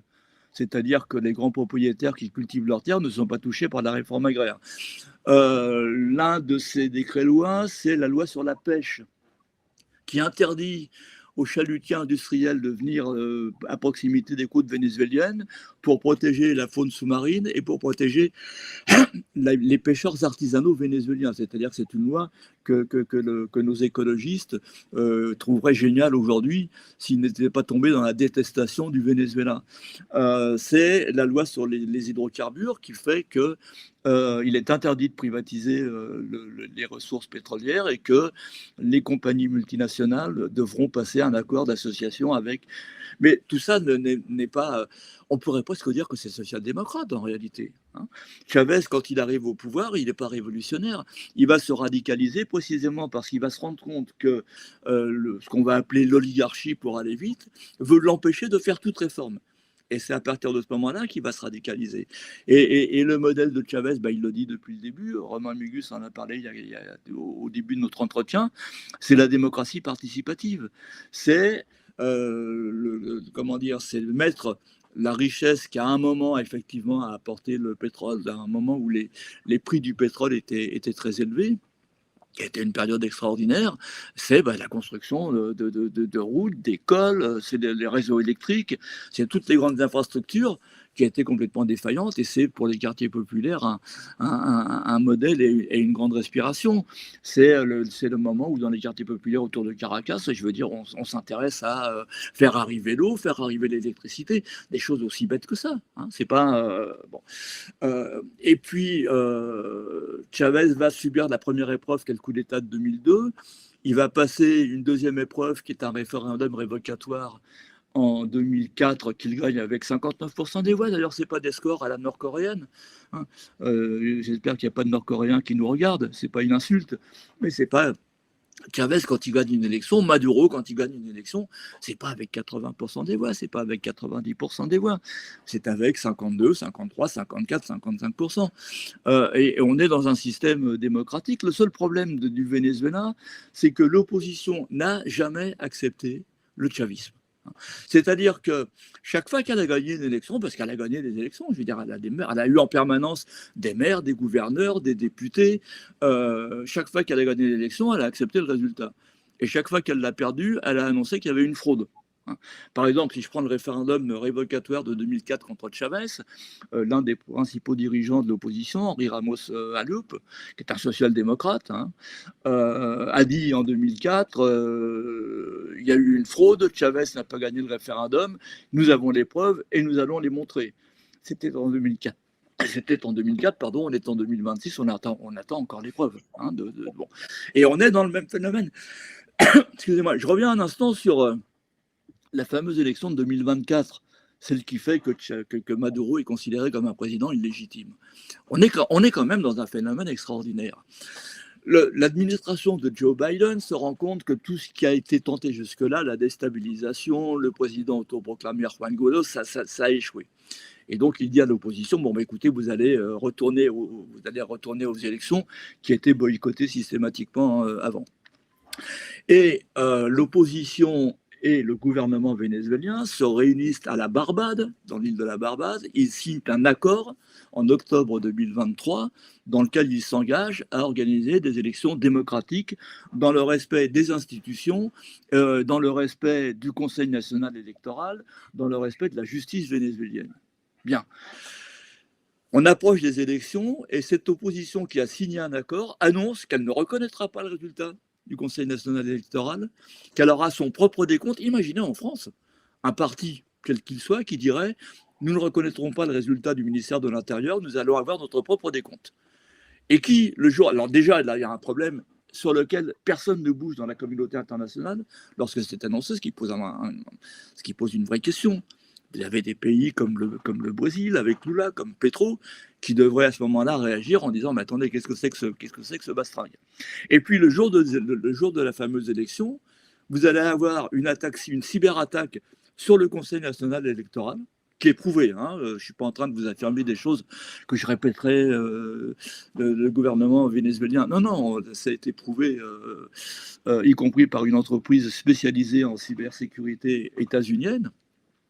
Attaque sur le Conseil national électoral, et puis vous avez l'opposition qui met en place son propre système et qui annonce qu'elle a gagné avec 70% des voix, et qui donne 30% à Maduro, et qui oublie qu'il y a 8 autres candidats. Et donc à un moment bon. Et tout ça n'a aucun sens. Donc on vous dit, oui, mais Nicolas Maduro a refusé de présenter les procès-verbaux de l'élection. Mais je veux dire, excusez-moi, mais qui a vu les procès-verbaux de l'opposition ? Personne n'a réclamé. Tout le monde a accepté comme parole d'évangile le fait que l'opposition annonce qu'elle avait gagné à 70% des voix. Il n'y a pas un pays démocratique qui pourrait accepter ce type de phénomène. Or, en fait, c'est passé, et c'est à partir de là que s'est forgée la légende de Nicolas Maduro, président illégitime. Bon. Et il n'y a pas eu, ou il y a eu très très peu de voix discordantes pour dire, mais attendez, dans ces conditions-là, on ne peut pas avoir d'élection. Si demain... je vais prendre deux exemples idiots. Imaginez que le Rassemblement national dise on ne reconnaîtra pas le résultat du ministère de l'Intérieur, on a nos propres résultats, et vous savez où ils sont, nos résultats ? Ils sont dans le coffre d'une banque en Russie. Parce que les fameux procès-verbaux de l'opposition vénézuélienne, censés prouver la victoire de l'opposition, elles sont actuellement dans un coffre, dans une banque au Panama. Bon. Ça gêne personne, ça choque personne, ça passe comme une lettre à la poste. Donc voilà, donc quand je prétends au début de notre entretien que Maduro n'est pas un dictateur, on peut, si on avait le temps, si les gens réfléchissaient un peu, se rendre compte que c'est pas uniquement une déclaration d'intention parce que j'adore Maduro, je n'adore pas Maduro. Je regarde le Venezuela, j'y suis allé pour la première fois en 1973. Et quand on connaît l'histoire du Venezuela, et quand on connaît l'histoire de l'Amérique latine, pardonnez-moi, excusez-moi, hein, est-ce que vous savez que là, à l'heure où nous parlons, il vient d'y avoir un coup d'État au Honduras, où l'élection a été truquée, où 2 jours avant l'élection, Donald Trump a dit « Si vous ne votez pas le candidat que je soutiens, il y aura des représailles sur le Honduras ». Est-ce que vous savez qu'il y a quelques mois, en Équateur, le président Daniel Noboa, président qui est un grand allié de Donald Trump, a organisé un référendum pour demander aux Équatoriens s'ils acceptaient que des bases militaires états-uniennes reviennent en Équateur. Le peuple équatorien a voté non à 60%, moyennant quoi, il y a quelques semaines, est arrivé en Équateur, sont arrivés des militaires américains qui viennent de s'installer dans la base de Manta. Je veux dire, la démocratie, elle n'est pas à géométrie variable. Il n'y aurait pas une démocratie pour le Venezuela et pas de démocratie pour les autres. On est en ce moment dans une phase dans laquelle les États-Unis, très clairement, veulent reprendre le contrôle et le Venezuela est devenu un laboratoire. Il faut faire tomber le Venezuela parce que c'est un symbole. Et parce que si le Venezuela tombe, Cuba va tomber. Hein. Je veux dire, dans la fameuse flotte des États-Unis qui était face au Venezuela, il y a toujours, d'ailleurs entre parenthèses, il y a toujours ce blocus, mais il y a 2 navires qui sont venus se positionner au nord de Cuba, et tout le monde le sait. Je veux dire, si le Venezuela ne peut plus aider Cuba, Cuba va se retrouver dans une situation extrêmement difficile. Cuba ne menace pas les États-Unis, Cuba c'est aussi un symbole. Là, l'objectif de Trump, c'est de réussir ce que n'ont pas réussi pendant 60 ans les différents présidents qui l'ont précédé. Là, on tombe dans les problèmes aussi d'ego de Trump. C'est un autre problème, je ne suis pas psychiatre, mais il y aurait sans doute beaucoup à dire et à étudier sur le phénomène Trump. Merci beaucoup. Ces éclairages sur d'autres pays d'Amérique latine montrent la cohérence globale. Romain Migus, un mot quand même sur Hugo Chavez. Vous avez vécu au Venezuela sous sa présidence et vu toutes les idées reçues, je pense que c'est important pour montrer la dynamique historique du Venezuela de dire un mot sur son œuvre. Moi, je pense plus que sur l'œuvre d'Hugo Chavez, qui est bien résumé par Maurice, sur le chavisme. Qu'est-ce que le chavisme ? Le chavisme, c'est une identité collective. Le chavisme, c'est une projection nationale.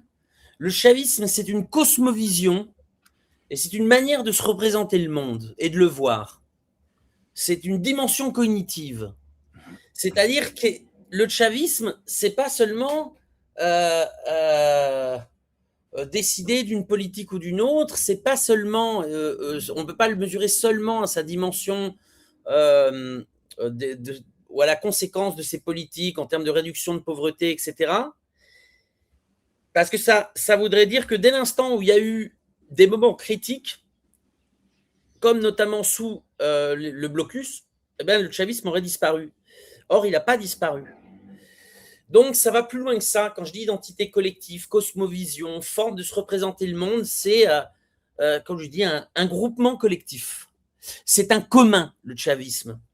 Et c'est très important dans une période où on essaie de détruire tous les communs pour précisément avoir des sociétés atomisées de personnes qui ne peuvent même plus se relationner les unes avec les autres, dans un système où il n'y a plus rien de collectif ni de défense de l'intérêt général parce qu'il n'y a plus d'organisation pour pouvoir le défendre. Le collectif, le commun, c'est important, c'est le contre-modèle, avec évidemment l'État comme l'institutionnalisation des communs. Donc voilà ce que c'est le chavisme, voilà pourquoi il subsiste encore des millions de Vénézuéliens qui se revendiquent encore comme chavistes. Voilà pourquoi le madurisme ou alors maintenant le rodriguezisme est une absurdité sans nom, montée par des opposants de droite ou de gauche, parce que pour essayer de créer des bleuites au Venezuela. Le chavisme est-il de gauche ou de droite ? Le chavisme, c'est une inspiration nationale populaire, c'est-à-dire d'utiliser les ressources de la nation pour le bien-être du peuple. Il y a des éléments de gauche qui se retrouvent dans le chavisme, bien évidemment, Le chavisme est plus orienté vers le travail que vers le capital. Mais il y a aussi des éléments du patronat qui sont dans le chavisme, en tant que bourgeoisie nationale pour s'opposer à la bourgeoisie comprador. Il y a des éléments conservateurs dans le chavisme. Dès l'instant où ils sont alignés sur une vision du monde multilatéral contre l'unipolarité des États-Unis ou l'impérialisme des États-Unis. C'est assez difficile et c'est pour ça qu'évidemment, surtout comme vous avez dans la gauche européenne, occidentale, qui est de loin la plus débile du monde, c'est pour ça d'ailleurs que la dichotomie politique se fait de plus en plus entre des ultralibéraux libertaires et des ultralibéraux conservateurs en Europe. Hein. Et puis quand il y a une gauche qui arrive, elle est tellement social-démocrate qu'elle est finalement alignée sur les sociolibéraux. Ils n'arrivent pas à comprendre généralement que ce n'est pas le calque de la politique et des représentations telles qu'elles sont dans le monde occidental. Il y a une autre dimension. Et voilà, je pense que c'est important. Le chavisme, c'est tout ça. Le chavisme, c'est ce qui permet aussi des rectifications et du pragmatisme que vous allez difficilement avoir dans une idéologie politique clairement définie. Vous voyez, dans l'ultralibéralisme, il n'y a pas de rectification. On ne va pas remettre un petit peu d'État. Non, il n'y en a pas. Je rappelle que dans les premières années de Pinochet, non seulement l'inflation ne baissait pas, mais en plus de ça, l'économie ne s'améliorait pas. Donc, ils font revenir Milton Friedman. Et Milton Friedman ne dit pas, tiens, on va remettre un petit peu d'État. Il dit non, il faut encore plus libéraliser. Vous voyez, une forme de communisme orthodoxe aussi, c'est pareil. Il y a très peu de pragmatisme. Ça, c'est étranger au chavisme, ce qui explique la grande capacité de pouvoir se bouger dans des situations adverses comme celle actuellement. C'est ce que disait Maurice. C'est pas la révolution qu'ils veulent faire en ce moment, c'est la révolution qu'ils peuvent faire et avec une prudence stratégique pour dans quelques années peut-être réapprofondir certains points s'il y a un peu plus de liberté, si pour ces incohérences internes et ces contradictions internes, le pistolet n'est plus là. Voilà, le chavisme, c'est une identité collective avec pour but l'amélioration des conditions de vie du peuple vénézuélien et la souveraineté du peuple vénézuélien. Quelque chose qui s'est donc fortement ancré dans la population au cours des 30 dernières années.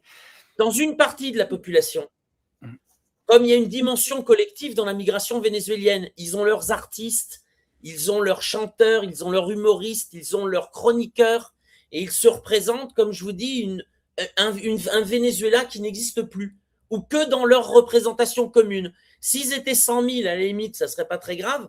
S'ils sont 5 millions, effectivement, là, il y a un léger problème. Et ils vont devoir, parce que ce n'est pas des gens, justement, avec cette vision qui se sont construits eux-mêmes, ils ne s'intègrent pas dans les sociétés où ils passent. Ce qui provoque racisme, etc., dans tous les pays d'Amérique latine où ils sont copieusement détestés. Et au Venezuela, où les gens n'en veulent plus. Parce qu'ils disent, nous, on s'est amélioré sans leur présence et même contre eux. Pendant que ces gens veulent nous bombarder. Qu'ils ne reviennent pas, on est très bien chez nous, on est très bien entre nous. C'est compliqué, mais c'est la réalité. D'ailleurs, c'est des images qu'on a beaucoup vues tourner, enfin en tout cas régulièrement tourner, cette joie d'expatriés vénézuéliens qui, de l'Europe aux États-Unis, dansaient, chantaient et célébraient l'arrestation de Nicolás Maduro. Encore, on arrive vers la... Oui. Juste un mot, parce que précisément, c'est intéressant. Dès que Nicolás Maduro n'était plus là et que les États-Unis ont dit on traite avec Delcy Rodriguez, on va essayer, grosso modo, ce que dit Trump, de normaliser les relations économiques et diplomatiques. Là, ils vont réouvrir visiblement des liens diplomatiques. Alors, c'était très drôle parce que vous aviez Patricia Bullrich, la ministre de l'Intérieur de l'Argentine, qui est allée dans une manifestation de Vénézuéliens immigrés en Argentine et fait « Maduro n'est plus là, ouais, vive la liberté au Venezuela, ouais, bon maintenant, cassez-vous, rentrez chez vous, on vous veut plus !» Et au Pérou, c'est pareil. Au Pérou, enfin, je ne vais pas l'appeler comme ça, le mandataire désigné pour occuper la présidence, puisqu'il n'a pas été élu, au Pérou, ça ne pose aucun problème de légitimité, puisque c'est une serpillière des États-Unis, a dit, bon ben voilà, maintenant que Maduro n'est plus là, on va essayer de faciliter votre migration, cassez-vous. Mais c'est terrible de dire ça, parce que les migrants vénézuéliens qui sont dans ces pays-là ont 10 ans dans ces pays, ils ne reviendront jamais au Venezuela, jamais, jamais. parce qu'ils ont fait leur vie autre part, parce qu'ils ont des enfants de couple mixte, parce qu'ils n'ont pas envie de revenir, parce qu'ils n'ont pas envie de vendre leurs biens, parce que pour 80% des migrants, ils ne peuvent pas revenir, ou s'ils reviennent, il faut qu'ils repartent de zéro. Donc là, on va avoir aussi des conflits. Hein. Cette migration, elle ne va pas l'avoir facile, notamment maintenant à l'étranger. Moi, personnellement, dès que je rencontre un migrant vénézuélien à Lima, je suis alors, vous n'êtes pas rentré? Évidemment. Et d'ailleurs, je rappelle aux auditeurs qui sont avec nous que si vous voulez des actualités vraiment régulières avec une revue de presse mensuelle réalisée par Romain Migus sur les actualités de l'Amérique latine, c'est vraiment passionnant parce que ça permet vraiment d'être en immersion et d'avoir des retours du terrain. Et en fait, l'Amérique latine est vraiment un continent très riche et presque un laboratoire, on va dire, au cours des 30 dernières années en termes de lutte sociale, en termes d'impérialisme. Et donc, l'histoire de l'Amérique latine est très riche pour nous permettre de comprendre les enjeux du monde. On se rapproche vers la fin de l'émission. Encore 2 petites questions. Pourquoi les BRICS ont été si raisonnables, on pourrait dire, dans leur manière de critiquer la stratégie et l'action états-unienne sur le territoire vénézuélien? Pourquoi les BRICS n'ont pas été plus agressifs, ou en tout cas n'ont pas apporté un soutien, pas uniquement à travers des discours, mais peut-être un soutien plus fort? Romain? Non, tout simplement parce que ça n'est pas possible. Les BRICS, ce n'est pas une alliance militaire, ce n'est pas une alliance où il y a une coopération militaire, c'est un rassemblement de pays qui sont d'idéologies d'ailleurs très différentes, qui sont pour la sortie du monde unipolaire, mais évidemment la Chine ne va pas venir amener ou apporter des navires de guerre chinois en mer des Caraïbes, c'est évidemment totalement hors de question. Donc les condamnations, elles ont existé de la part de la Russie, de la part de la Chine, de la part du Brésil. Cela étant, pour le coup, face à une agression, il n'y a pas d'alliance militaire. Il y a une coopération militaire entre la Russie et le Venezuela, mais il n'y a pas une alliance militaire. Les Russes ne vont pas venir en mer des Caraïbes faire la guerre aux États-Unis. Là, pour le coup, c'est un peu, malheureusement, pour les Vénézuéliens, chacun chez soi, et les Vénézuéliens, dans ce registre, sont relativement seuls. Par contre, sur le plan diplomatique, alors, sur le plan diplomatique, c'est intéressant parce que l'Union européenne, qui normalement devrait avoir un rôle à jouer, est complètement alignée sur les États-Unis. Alors, on est en train de découvrir en ce moment que les États-Unis ne sont plus nos amis, alors que depuis des décennies et des décennies, on les suit aveuglément dans toutes les décisions qu'ils prennent par rapport à l'Amérique latine. Je rappelle que les pays de l'Union européenne, à commencer par la France, ont reconnu un président autoproclamé, Juan Guaido. Et puis, lorsque les États-Unis ont décidé qu'on allégeait un peu les sanctions, on a vu le président Macron croiser Nicolas Maduro dans un sommet, je ne sais plus où, en Arabie Saoudite, et venir lui serrer la main, lui disant Presidente, il faut qu'on s'appelle. Et puis d'un seul coup, Trump est revenu, et donc on a redéclaré que Maduro était un ennemi public numéro 1. Donc voilà, c'est la situation telle qu'elle est aujourd'hui. Avec une Europe qui est inexistante et qui, sur l'Amérique latine, y compris, il y a des choses amusantes. Tiens, peut-être que je vais terminer là-dessus, sur les incohérences de la présidence française, puisque le président Macron a eu aujourd'hui ou hier une conversation téléphonique avec Lula, le président brésilien Lula, que tous deux viennent de condamner l'intervention américaine au Venezuela, alors que la première réaction de Macron, ça a été de féliciter les Vénézuéliens de s'être débarrassés de Maduro. Donc là, d'un seul coup, Macron s'aligne sur Lula. Et surtout, j'espère que les paysans français ne vont pas tomber sur la deuxième déclaration qu'il a faite lors de sa rencontre avec Lula téléphonique. Il a dit qu'il était extrêmement content de la signature du Mercosur avec le Brésil, alors qu'ici en France, il tient le discours contraire. Bon, voilà, donc je veux dire, on est au niveau de l'Union européenne et de la France dans une incohérence totale face aux problèmes latino-américains. J'aimerais finir. Oui, vous voulez réagir, Romain? Je vous en prie, si vous voulez, avec plaisir. J'ai apprécié une dernière réaction sur les médias parce que je me suis amusé à prendre quelques captures du traitement médiatique de Maduro depuis 7-8 ans, mais je vous en prie, si vous voulez rebondir. Non, pas mieux, je passe. Ok. Mais je voulais vous présenter quelques planches très rapidement. C'est juste pour montrer aussi comment les éléments de langage reviennent depuis de nombreuses années. et que ça perdure. Donc, on va partir peut-être sur la première planche, puisque là, je suis sur la 7e. Donc là, c'est un premier article. Tout d'abord, ça, c'est un peu petit sur mon écran, je suis désolé. C'est 2014. Voilà, 2014, Le Monde, Human Rights Watch accuse le Venezuela de violation systémique des droits de l'homme. Un article toujours 2016, Courrier international, pour montrer la diversité médiatique en France. Venezuela signe d'autoritarisme en pays chaviste. Toujours Le Monde en 2017, le Venezuela s'enfonce dans la dictature, avec Maduro en photo. Puis Le Figaro, pour montrer la diversité entre les médias de gauche et de droite.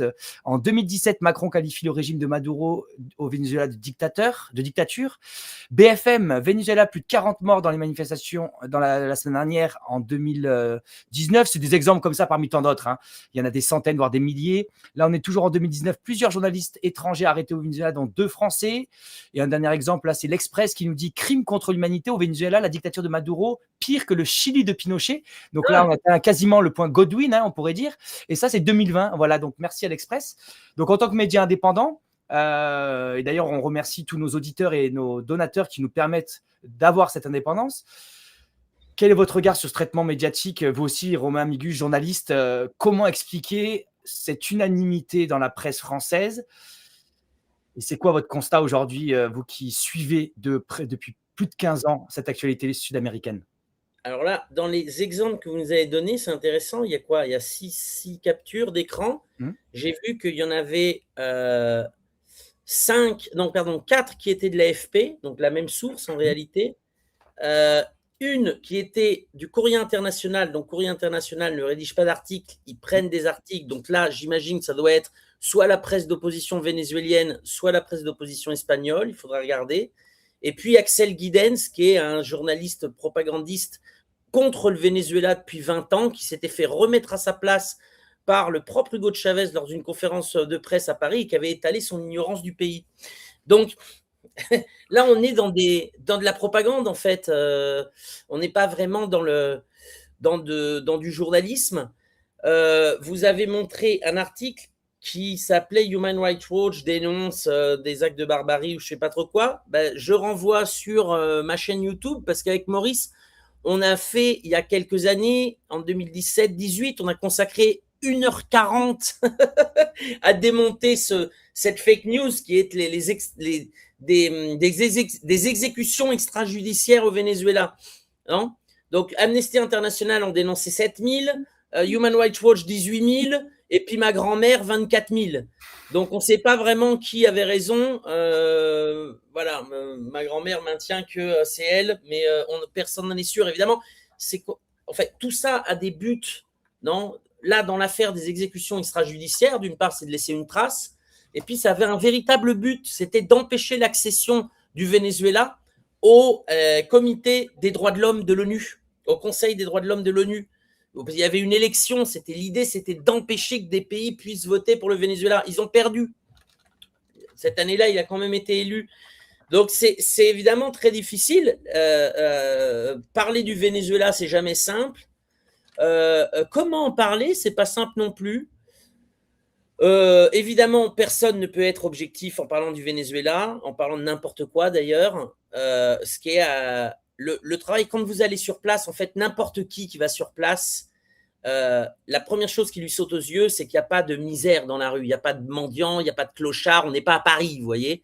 Les gens se portent plutôt pas mal là en ce moment. Caracas est une très belle ville. Je précise, j'y suis allé en décembre 2025, donc il y a un mois à peine. J'en reviens presque. Caracas s'est beaucoup amélioré au niveau des infrastructures, au niveau évidemment de l'économie, c'est reparti. C'est plutôt florissant, c'est un miracle. D'ailleurs, ça c'est un truc qu'il va falloir suivre, puisque le Venezuela, à partir de la pandémie et post-pandémie, il a commencé à traiter les problèmes. Comment s'opposer au blocus?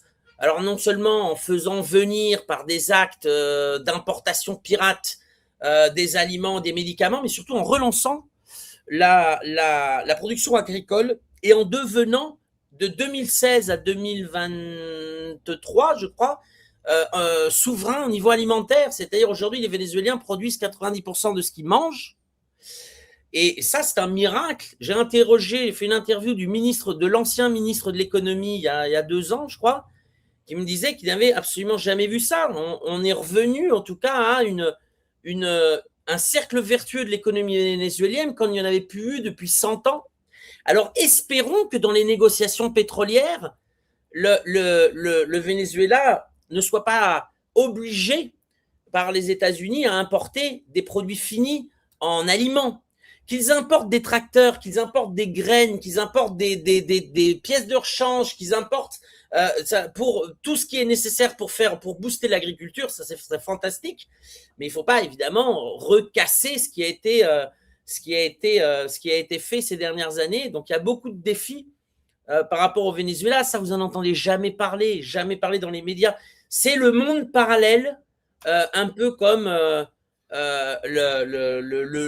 se le représente la migration vénézuélienne et leurs représentants extrémistes. Jamais vous entendez parler de la démocratie participative et protagonique. Ça touche un Vénézuélien sur deux. Il y a un Vénézuélien sur deux qui directement est touché par la démocratie participative et protagonique, soit en y participant, soit pour les enfants en recevant les bénéfices. Jamais vous en entendez parler. La reprise de l'agriculture, jamais vous en entendez parler. Même la politique pétrolière.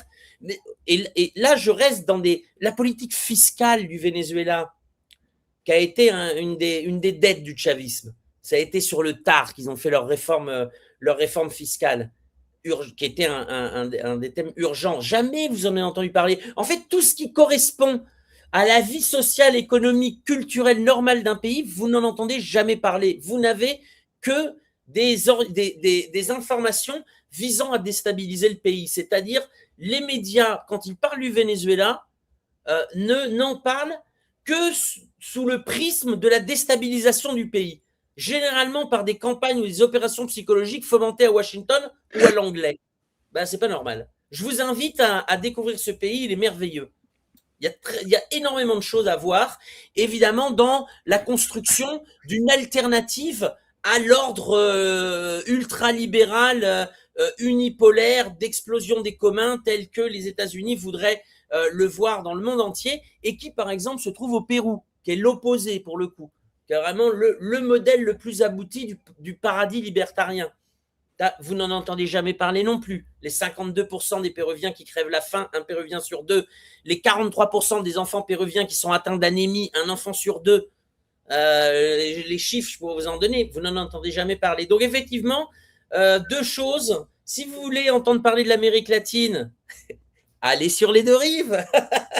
Ou essayez de diversifier, en tout cas, votre information sur Mémoire des luttes. Il y a des sites, et peu importe d'ailleurs, il y en a des sites, on va dire, plus modérés que d'autres, mais en tout cas, il n'y en a pas beaucoup, mais il y a quand même plusieurs sites web, streamers qui s'intéressent à ce pays, qui ont l'Amérique latine au cœur et qui vont vous donner une autre information, un autre son de cloche pour que vous puissiez vous forger votre propre opinion.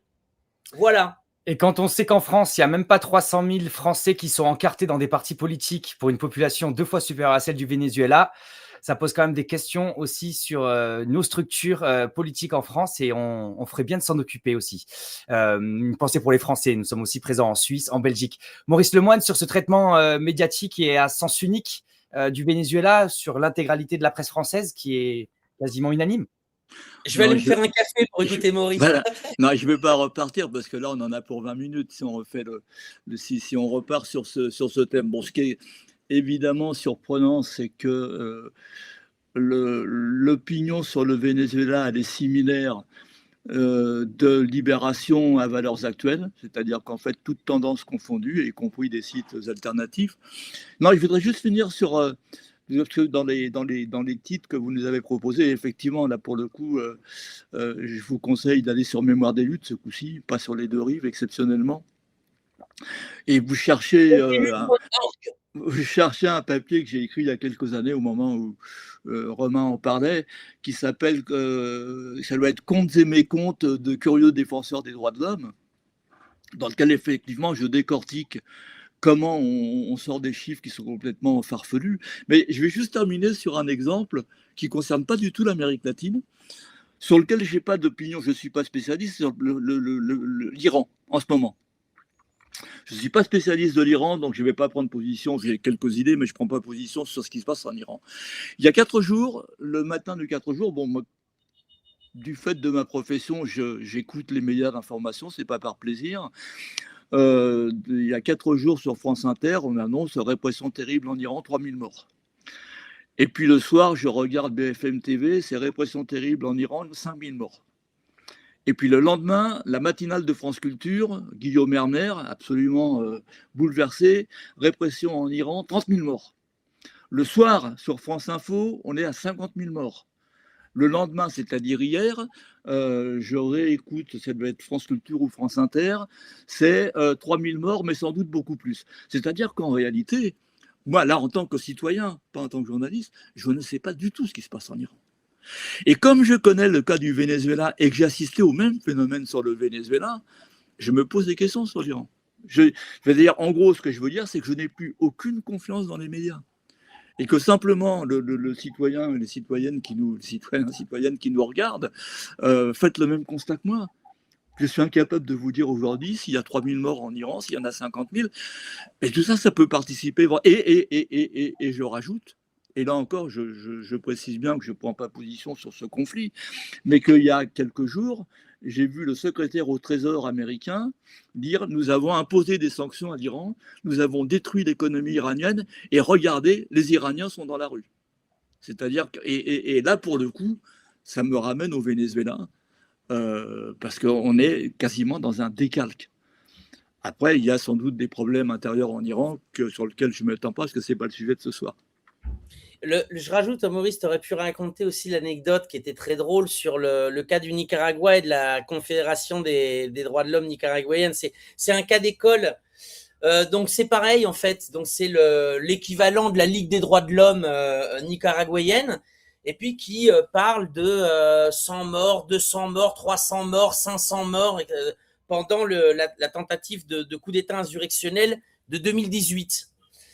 Et puis tous les médias occidentaux reprennent le chiffre en disant selon la coordination,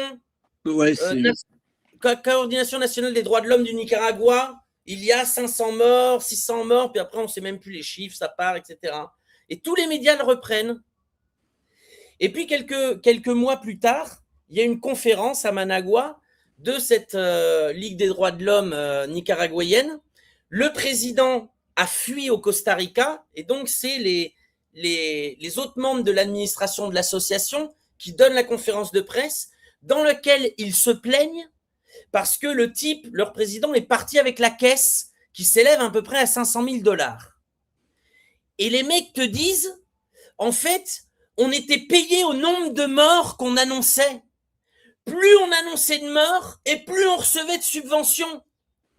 Et les mecs se plaignent parce que l'espèce de gangster qui faisait gonfler le nombre de morts pour recevoir du pognon s'est barré avec la caisse. Il s'est barré avec la caisse et il s'est barré avec votre cerveau aussi. Parce que pendant des mois, et même encore maintenant, vous subissez les séquelles de ce que ce type vous a fait subir pour s'enrichir personnellement. Voilà, là vous avez un cas d'école parfait. C'est pas moi qui le dis, c'est pas Maurice, c'est sur YouTube. Vous pouvez aller chercher la conférence de presse, elle y est toujours. Mais c'est vraiment passionnant. Voilà. C'est vraiment passionnant. On a vécu des choses similaires aussi en Syrie et ailleurs. J'espère qu'on pourra continuer sur Essentiel News à approfondir ces dimensions géopolitiques qui nous concernent toutes et tous.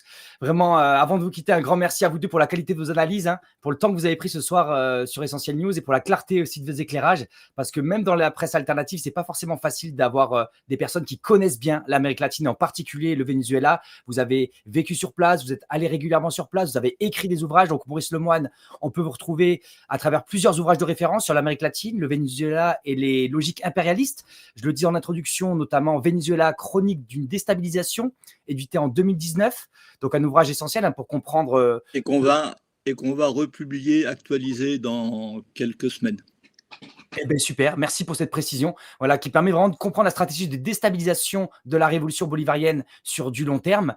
Vous êtes aussi également l'auteur de Les enfants cachés du général Pinochet, ou plus récemment de Précis de coups d'État moderne et autres tentatives de déstabilisation. Et d'ailleurs, je me permets de mettre une petite image pour illustrer. Voilà, j'avais oublié de la passer. En tout cas, merci à vous deux. On peut aussi vous retrouver donc sur Mémoire des luttes. J'ai affiché donc à l'écran juste à l'instant, je le mettrai aussi dans la rediffusion de l'émission, les liens vers Mémoire de lutte. Vous écrivez aussi régulièrement sur Le Grand Soir ou peut-être des articles qui sont copubliés. Non, c'est des reprises en fait de Mémoire des luttes. C'est des reprises, d'accord. En fait, les deux navires amiraux, c'est des deux rives et Mémoire des luttes. D'accord, les deux rives Mémoire des luttes, merci à vous. Les autres, on les aime bien aussi, hein. On les aime bien. Et il mentionne les deux rives parce que je suis là. Hein. D'ailleurs, Maurice, est-ce que je voulais te demander un truc? Quand tu dis que la chronique d'une déstabilisation va ressortir actualisée, ça veut dire qu'il y a un tome 2? Non, ça veut dire qu'il faut que je rajoute 70 000 signes que je vais attaquer demain matin. Super. J'ai droit à 70 000 signes, c'est-à-dire une trentaine de pages. Pour 2019-2026. Bonne chance. Romain Migus, on peut vous retrouver, donc on le disait, sur les deux en chiffres rive.info. J'ai affiché aussi ça à l'écran. Vous l'aurez dans la description de la vidéo, un site indépendant spécialisé sur l'Amérique latine et que vous avez fondé, que vous animez vraiment avec des analyses de fond, des enquêtes, des décryptages géopolitiques. Vraiment, je vous remercie. Je les suis depuis plusieurs années, de grande qualité. Et ces petits reportages très courts de 5, 10, 15, 20 minutes qui vous mettent en immersion dans des pays d'Amérique latine et qui vous permettent de suivre l'actualité. Vous êtes très actifs évidemment sur YouTube où vous publiez donc des fois aussi des émissions longues comme des revues de presse mensuelles. Plus largement, ceux qui veulent approfondir aussi, on peut citer le site Investigation de Michel Collomb, qui ne pouvait pas être présent ce soir avec nous parce qu'il est débordé avec l'actualité et les enjeux aussi économiques d'Investigation. Tous ces médias, les deux rives Investigation, Mémoire de lutte, Essentiel News, nous avons besoin de vous pour continuer à produire une information indépendante et non pas les captures d'écran que je vous ai présentées ce soir, qui sont plus qu'un parti pris, même si Romain Migus a eu l'humilité et l'honnêteté intellectuelle de rappeler que le journalisme ne peut pas être objectif, parce que nous avons tous nos spectres de lecture. Et donc, n'hésitez pas aussi donc à faire un soutien à Essentiel News, un média libre et indépendant. C'est grâce à vous qu'on a cette indépendance. Merci à vous deux. Je souhaite une très belle soirée à tous les internautes qui étaient présents avec nous ce soir ou en rediffusion. Bon courage pour vos œuvres réciproques et merci encore du fond du cœur de nous informer dans cette dimension, avec cette dimension immersive, sans parler simplement de l'Europe sur ces réalités de l'Amérique latine. Belle soirée à vous, Romain Migus. Ciao, merci. Maurice Lemoine. Merci à tous. Au revoir.